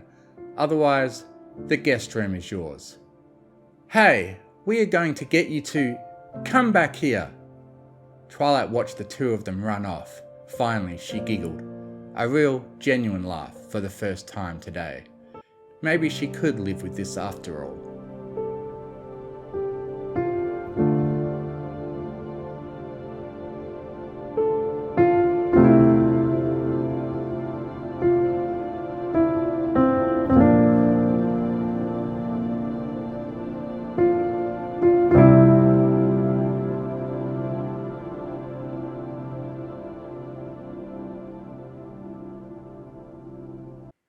The First Edict by The Red Parade.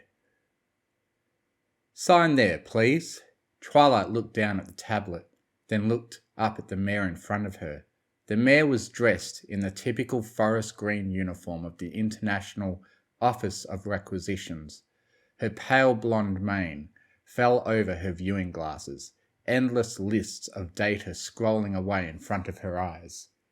Twilight missed the brown uniform of the Equestrian Postal Service, but that uniform, like the Equestrian Postal Service itself, had long since faded away with the development of local teleportation technologies. There was no need for mail ponies anymore. The mail service had become so obsolete, in fact, that all the world's postal services were folded into one entity which only served to administrate the automated services and occasionally carry out menial verification tasks. But as Twilight looked at the Pegasus in front of her, something felt vaguely familiar. She just couldn't place it. Ma'am? Twilight blinked as the mare prompted her again. Oh, I'm sorry. I've a bit on my mind today. That's quite all right, ma'am, but I need your signature. She gestured to the tablet again with a taut smile, her mind already going back to the list of tasks she had left to do today. Twilight took the offered stylus in her magic and began to etch her name. For a second she considered adding her now defunct title for fun, but decided against it. This mare probably had enough things to worry about than some scorned, spiteful pony. Thank you, ma'am, the mare said, pulling the tablet away. 2 automatic carts of books drifted towards her, strapped in and secured with all the protections the world could offer. The mare turned to leave, but paused when Twilight called out to her. Wait! Twilight gave a strained smile as the mare turned around again. I'm so sorry for asking, but are you from Ponyville by chance? The mare blinked, then laughed. Ponyville? No, ma'am, I'm from Manhattan. Is your family? Asked Twilight. No, not that I know of, answered the mare. Anything else I can do for you? Twilight faltered with a sigh. No, that's fine, thank you. The mare tipped her cap and trotted back towards her messenger bike.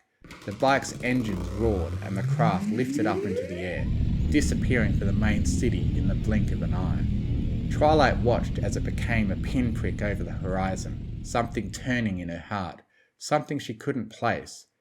Why had she asked her that? Why had she seemed familiar? Twilight didn't know, but she had met hundreds of thousands of ponies during her reign.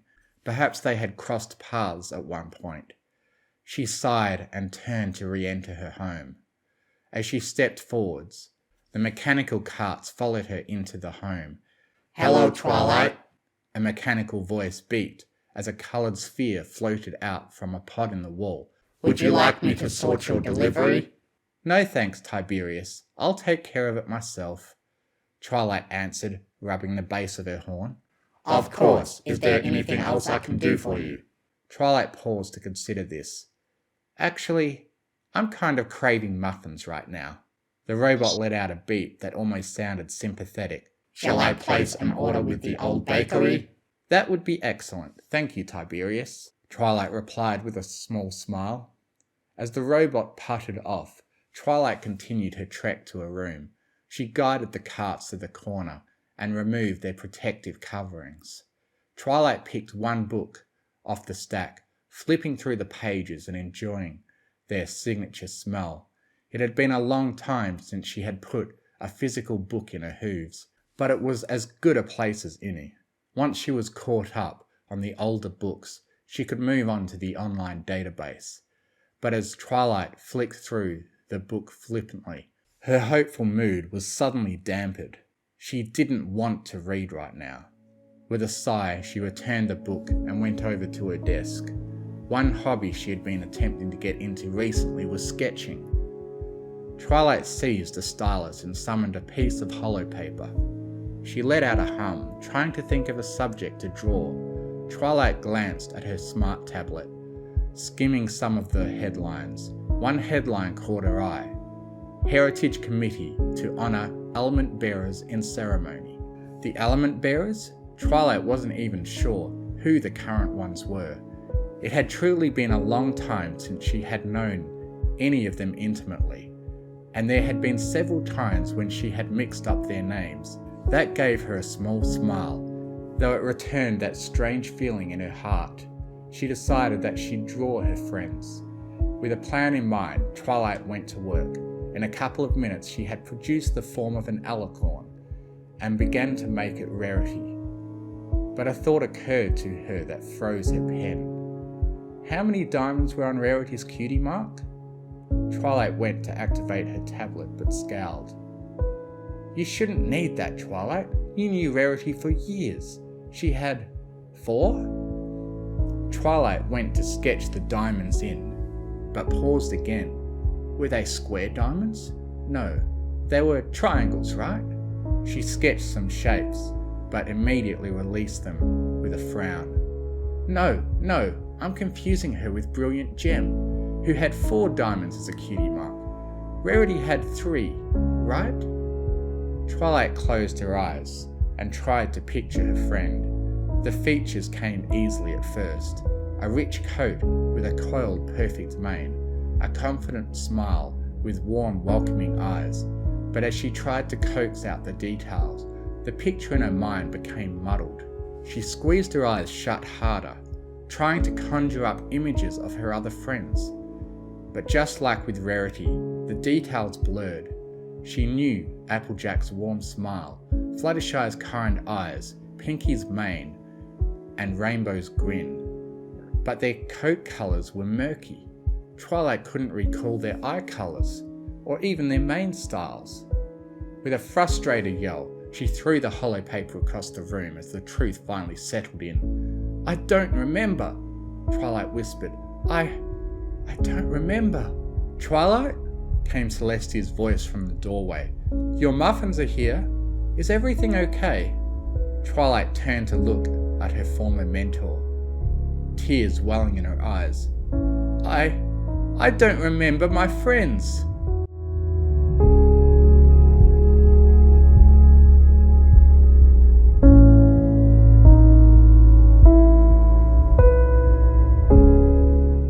Twilight slumped over at the table, poking at her untouched muffins. They were my best friends.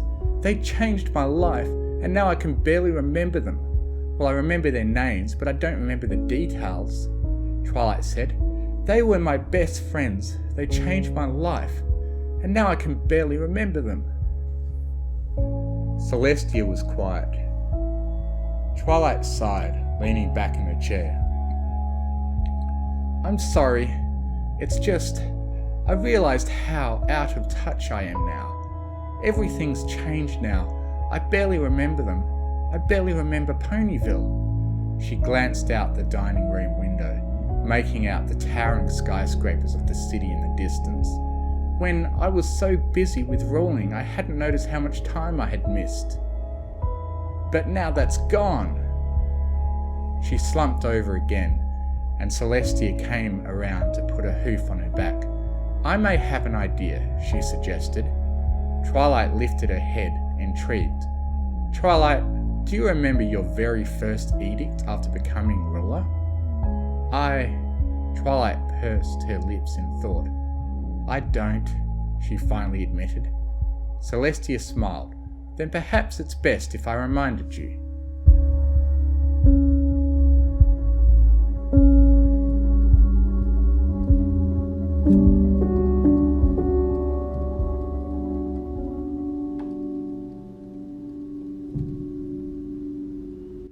When Celestia had mentioned Old Town Ponyville, Twilight had wondered what parts of the town it included. She hadn't anticipated the district being the entire original city. The outskirts of Ponyville were foreign to Twilight, the buildings erected hundreds of thousands of years after she had left for Canterlot. But as they approached the heart of the original town, she began to notice subtle changes. A majority of the buildings had been reconstructed, as time and nature had proved too much for even the best preservation efforts. But even if they were the same, Twilight wasn't sure if she would have remembered them. Twilight looked up and down the sleek metal streets. The layout looked mostly the same, but it was still jarring to look at. Though the buildings here weren't nearly as tall as the ones in New Canterlot, they still reached higher than the pastel-thatched houses she was used to. Their designs felt like a meagre and lazy reproduction, flawed, incorrect, and wrong. In fact, most of everything felt wrong, despite the hints of familiarity nestled within. There were cars and messenger bikes in the road instead of wooden carriages, computer and technology stores where the flower shops once were, and instead of familiar, friendly faces, Twilight was surrounded by a crowd of strangers. It was like she was coming to Ponyville for the first time all over again. Twilight had been to Ponyville in the past centuries. She was often invited to the Friendship School for commencement speeches and yearly ceremonies. But the last time she'd been to Old Ponyville proper was when Rarity's boutique burned down in the fire. She shuddered, another strange feeling washing over her and numbing her appendages. The smartwatch on her foreleg beeped, and Twilight looked up to find her GPS had led her to a massive painted structure. Unlike the shapeless buildings around it, the architecture of this place was dated, with brightly painted walls and window frames. Just below the roof, in massive gold lettering, was etched its name, the Cheerilee Museum of Equestrian History. And Twilight remembered her first edict. It diverted a set number of funds in the name of museums and heritage sites to honour and reflect on equestrian history, to honour those who had passed and the work they had done. But Twilight had never really seen the fruits of her labours until now. As she climbed up the steps, the automatic doors slid open and Twilight was greeted with a rush of cold air.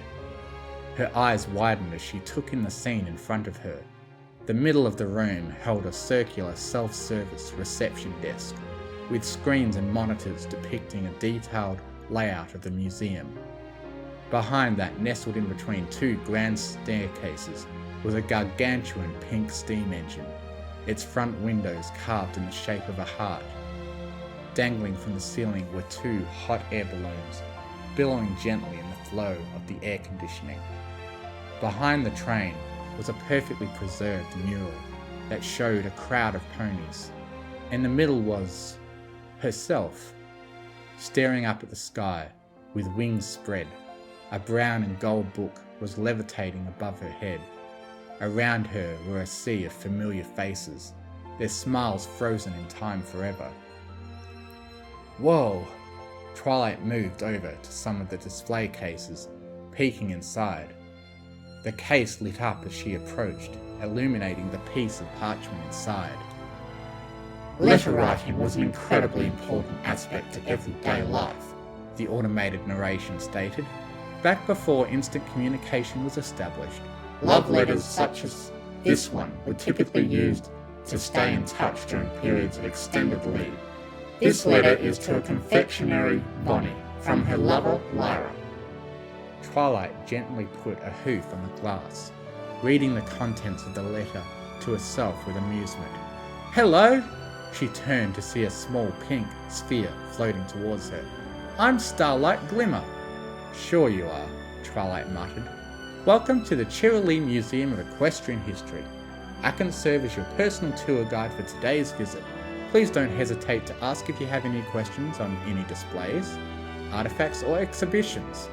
Would you like to hear about what special exhibitions we are currently hosting? Yes, please, Twilight answered. Great! The Cherylee Museum hosts several permanent exhibits, most notably our exhibition of the Age of Friendship. In addition, we also host the founding of Ponyville, history of communication and transportation, and development of Cloudsdale exhibits as well. Twilight blinked. The Age of Friendship?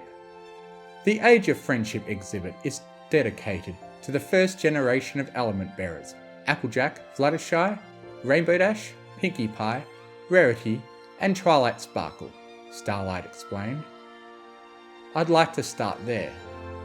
Starlight let out a series of happy bleeps. Great! Follow me! The bot flew off at a slow pace, and Twilight followed it up the metallic staircase and deeper into the museum, past artifacts that felt more familiar than anything else in the world.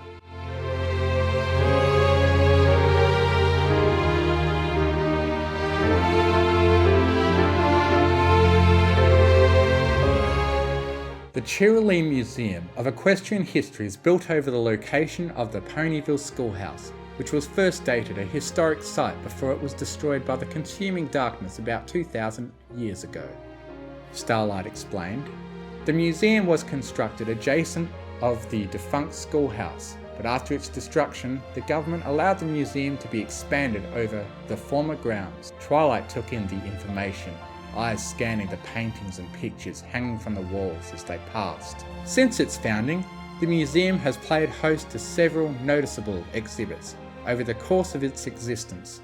For example, Luna collaborated to create an interactive experience on the Dream Realm following its collapse during the reign of Silent Wind. Starlight continued. They came to a stop outside of a lavishly decorated hallway portal. 6 large banners hung to the sides of the entrance, each one depicting a cutie mark of one of her friends. The phrase, "The Age of Friendship, Equestria's Golden Age," was etched in bold lettering in between. Twilight stood in awe of the entrance, staring up at the words. Memories began to swirl in her mind as if blown by the wind, echoes of voices in the chambers of her mind. Starlight waited patiently until Twilight summoned the courage to move again. The tiny robot guided her through the entry, where she found herself in a pitch-black hall. Honesty! A disembodied voice spoke the word, and on Twilight's left a hologram projected an image of a crystallized apple onto the wall. Loyalty! Another symbol appeared, this of a lightning bolt, joining the apple on the left wall. Generosity! Kindness! Laughter! A diamond, butterfly, and balloon appeared on the walls, with the diamond on the left and the others on the right. And finally, magic! The final symbol appeared on the right wall, one of a 6-pointed star. These are the elements of harmony. Over the years, they have had many bearers, but this was not always the case. The symbols faded away, leaving Twilight in the darkness as the narration continued. Thousands and thousands of years ago, Equestria entered the Age of Friendship, a movement which produced some of the greatest heroes our world has ever seen. The hallway was then flooded with bright light, as a chorus of voices began playing over the speakers. Yet the exposure wasn't harsh. Instead, it was soft, comforting in a strange sort of way. The walls began changing from solid colour into black and white images, and Twilight began hearing words and lines from the voices. Ain't no work like hard work, Sugar Cube, but it'll be all worth it in the end. Try to keep up with me, then we'll talk. Darling, you should never measure yourself by someone else's standards. Oh, if you ever need help, my cottage is always open. Let's celebrate, and after that we'll celebrate again, because you're that special. Never underestimate the power of friendship. If you ever need a friend, I'll always be with you. Twilight didn't remember saying that, but it was undeniably her voice. But more importantly, it was the voice of her friends. She watched as the images came to life, gradually gaining colour and depth. She watched as Applejack bucked a tree and Fluttershy knelt by a river, and as Rainbow led a flight formation through the air and Rarity presented her latest design. Pinkie Pie seized a turntable, silently commandeering some unseen party. Finally, she saw herself talking with a tiny dragon who scribbled a note on her back. My friends, she whispered. She reached a wall out to touch them, but her hoof passed through the hologram. All too soon, the symphony of voices faded away, and the characters projected assembled. Twilight watched as they engaged in a group hug and froze, as the lights began to turn back on, and the narration resumed. Join us and discover the story of the 6 ponies who set the course for equestrian history and begun what some argue was a golden era. Welcome to the Age of Friendship. Soon, Twilight was standing alone in an empty hallway again, but the feeling instilled from the short cinematic had not gone away. She felt something churning in her gut like a bomb ready to explode, and it pushed hard against her chest and heart. Right this way, Starlight gently suggested. Yes, of course, Twilight replied, speaking through the lump in her throat. Lead the way. The tiny robot flew down the hall, keeping its pace with Twilight's movement. They passed through the second set of doors and emerged in a large circular room, with the words, "The element of honesty," projected onto the ceiling above. Immediately, Twilight's eyes were drawn to a display case in the centre of the room, illuminated from below by a spotlight. Applejack, the first element of honesty, was a member of the famous Apple family, Starlight said. Even today, descendants of the family still occupy various positions in Equestria. One might even be your neighbour. Twilight didn't pay attention to any of this. She stopped in front of the case, which held a single object, a tattered and patched brown Stetson hat. It floated serenely in the case, suspended in thin air as if it were floating in water. The lump in Twilight's throat grew larger as she tried to speak. Was this one of hers? This hat was donated to the museum by descendants of the Apple family, Starlight replied. The family verifies that it was indeed one of hers. Twilight pressed her hoof against the glass, staring at the hat. Her imagination filled in the rest, adding the tears and face and neck of her old friend. Slowly she turned to view the rest of the room. Plaques and display cases had been carefully spaced out, and another holographic projector offered a life-size replica of Applejack in mid-buck. Slideshows of coloured photographs also played along the far walls, each one lingering before it transformed into another. As she began to walk, memories of conversations and interactions from thousands of years ago began to return. She recalled visiting Applejack on the farm, and the two holding a conversation while she worked, barking each and every tree with confidence and precision. A loyal and dependable friend to all. It is said that Applejack never told a lie, Starlight said. Yet her dedication and resilience never seemed to waver as she continued to provide for her family, her farm, and her friends. Twilight paused in front of a display case, one that held a lasso and a series of rusted tools. She really was a dependable friend, Twilight answered. She found herself missing the natural, imperfect apples that Applejack would always offer, especially when every apple now was doused in chemicals and magic spells and looked so perfect it was unnatural. She sighed as she finished her rounds of the room, finding none of the artifacts familiar or enticing to her. Starlight, I think I'm ready to move on. Of course. Starlight led the way down the hall into the next room. Twilight paused before leaving, turning to examine the room one more time. The animated recording of Applejack winked at the camera. Twilight smiled and left the room.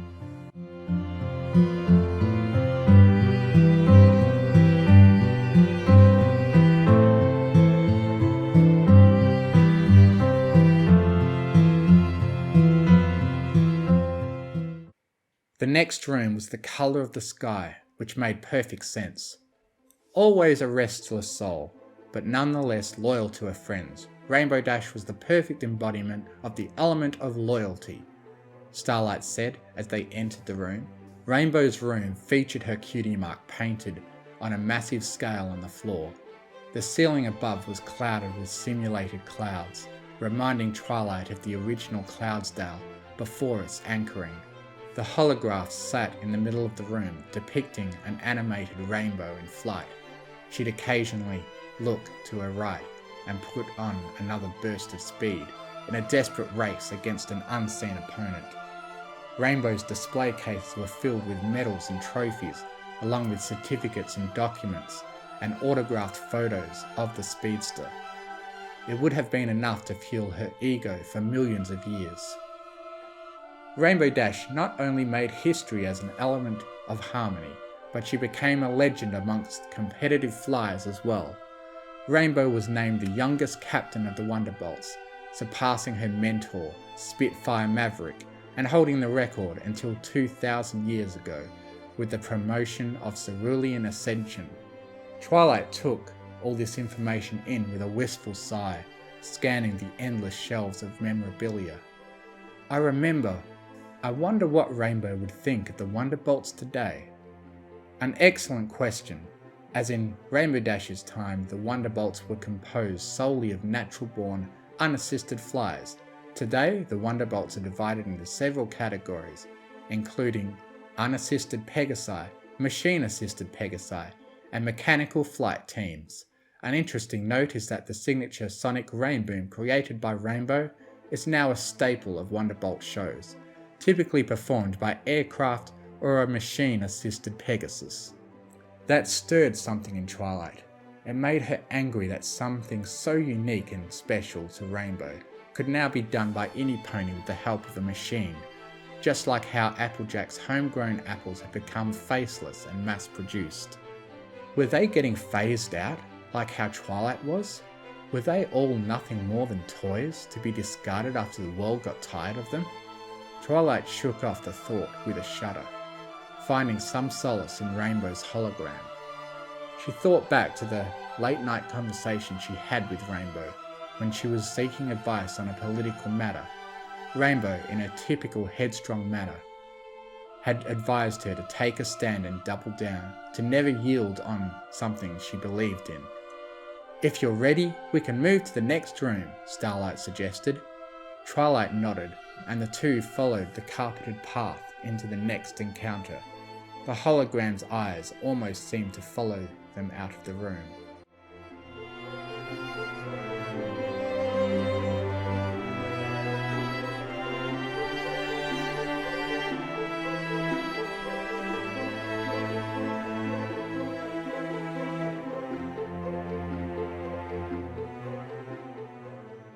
The third room was lavish, but fittingly so.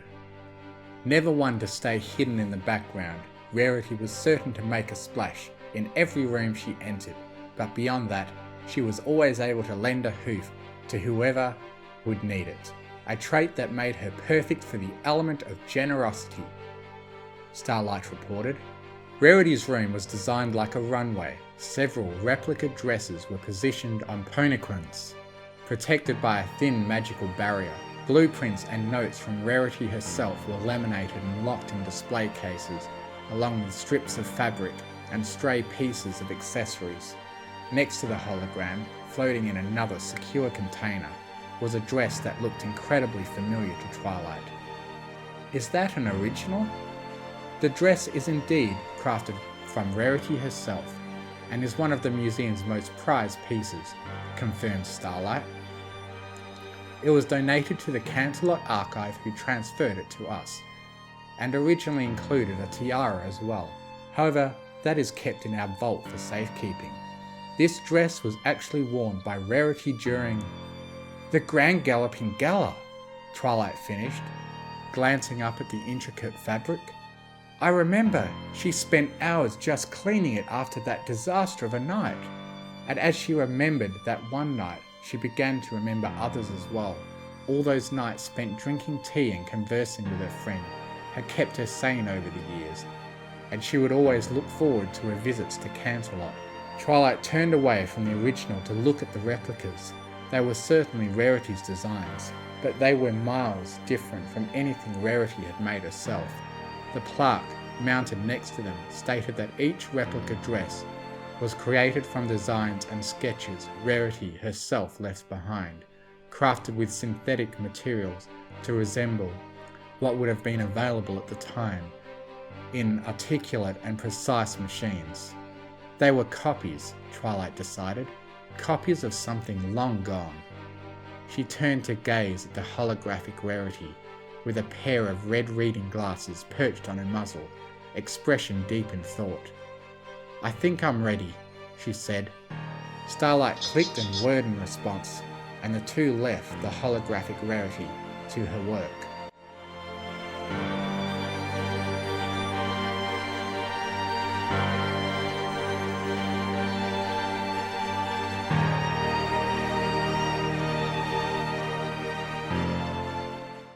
Although soft-spoken, Fluttershy actually holds an incredibly extensive repertoire. Not only was she the element of kindness, but her accolades also include being the first warden of the Everfree Forest, animal rescue specialist, and senior environmental advisor for Twilight Sparkle's administration. Fluttershy's room was quiet, decorated with a mix of fake trees and live plants. Hidden speakers played animal sounds to further immerse Twilight in the scene, and an indoor water field in the corner of the room completed the look. Her individual accomplishments should not be scoffed either. Her reformation of Discord, for example, is one of the most notable reformations in history, on par with the Changeling Reformation, the redemption of Lonesome Moon, and the return of the late Queen Chrysalis, Starlight reported. The hologram of Fluttershy didn't seem to notice their entrance. She sat by a makeshift river, surrounded by rabbits and raccoons all vying for her attention. Unlike the other rooms, however, this one held considerably less display cases. "You may notice this room is a bit barren in regards to artifacts," Starlight explained. "That is because most of Fluttershy's legacy was tangible in other ways. Her work in animal care is further documented and explained in our sister museum, the Museum of Natural History, and in the Everfree National Parks Museum." Twilight nodded, leaning against the railing which separated her from the running water. Fluttershy giggled as a bird perched itself on her shoulder. "Starlight, do you know what happened to Fluttershy's cottage?" Starlight clicked and whirred, summoning the information from her database. Fluttershy's cottage was destroyed during the Everfree fires. A replica was built in its location and is used by the National Park Service as an animal care centre and field research site. Twilight sighed at that, eyes falling on a plaque mentioning Discord's reformation. She hadn't seen much of the Lord of Chaos recently, but he was most certainly still around to terrorise the current element bearers. From what she had heard though, he was noticeably colder to the element of kindness. She recalled a tea party with both Fluttershy and Discord present, and how she had enjoyed being able to relax and unplug from the hectic life of a politician. Fluttershy was always there to lend her ear and her heart, even to the most undesirable of ponies. Twilight had made a constant effort to hold herself to the same level of patience and understanding Fluttershy did. But even after thousands of years, Fluttershy still outperformed her. Fluttershy giggled again, and Twilight pulled away. Her heart felt as if it were about to burst, but she swallowed hard and swore to persevere. Let's go to the last room, please." Twilight complied, and they left the serene forest scene behind.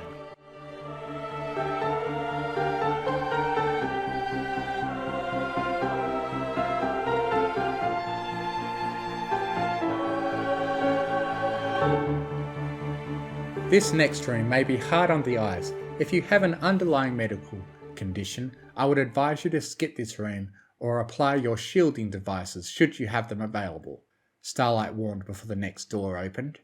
"I'm fine," Twilight remarked, clearing her throat before speaking. "Okay, then let's meet the element of laughter." The doors swung open, and Twilight was met with a triumphant blast of confetti.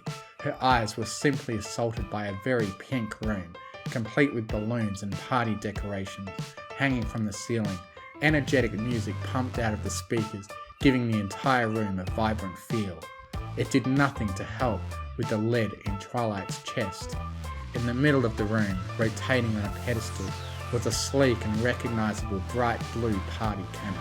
Twilight approached it, a painful nostalgia swirling in her head as she put her hoof on the barrel. Twilight suddenly found herself face to face with a pair of eyes. Gah! Twilight recoiled, her horn sparking with energy, before the foam in the cannon poked its soft, poofy mane out of the barrel and waved at her. Pinkie Pie, the legendary party planner of Ponyville, was perhaps the best fit for the role of Element of Laughter, a mare also known for her longevity and spontaneous behaviour. Pinkie Pie made the world a better place just by being in it.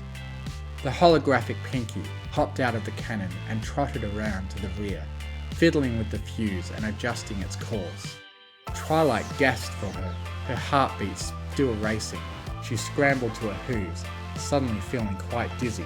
As she leaned against the wall, Twilight looked up to see a large photograph of her friends and herself, gathered around a large table with a birthday cake in the middle. She felt like throwing up. "Are you alright?" Starlight asked. "Should I summon medical services?" "I'm fine." Twilight's voice sounded echoey, as if she were submerged in water. I need a minute." Starlight floated by her side. "Shall we continue to the next exhibit on Twilight Sparkle?" "That won't be necessary," Twilight said hurriedly. With that, she turned and stumbled out of the room. Her stomach churned as she retraced her steps, the holograms of her old friends staring as she passed. Twilight bit down hard on her lips, tears blurring her vision as she stumbled through the main hall. As unearthed memories racked through her mind, she remembered Spike's first birthday in Ponyville, and the Grand Galloping Galas, and Rarity visiting Manhattan, and Rainbow's acceptance into the Wonderbolts, and Pinkie's visit to the Yaks, and Applejack overworking herself, and Fluttershy's short career as a model. She remembered Starlight and Trixie, and Luster, and Sunburst, and Shining Armour, and the cakes, and Zecora and her parents, and... Twilight stumbled down the steps, and from her mouth tumbled a forlorn and despairing scream. As she fell to the ground, the bomb inside of her went off, and Twilight's heart exploded.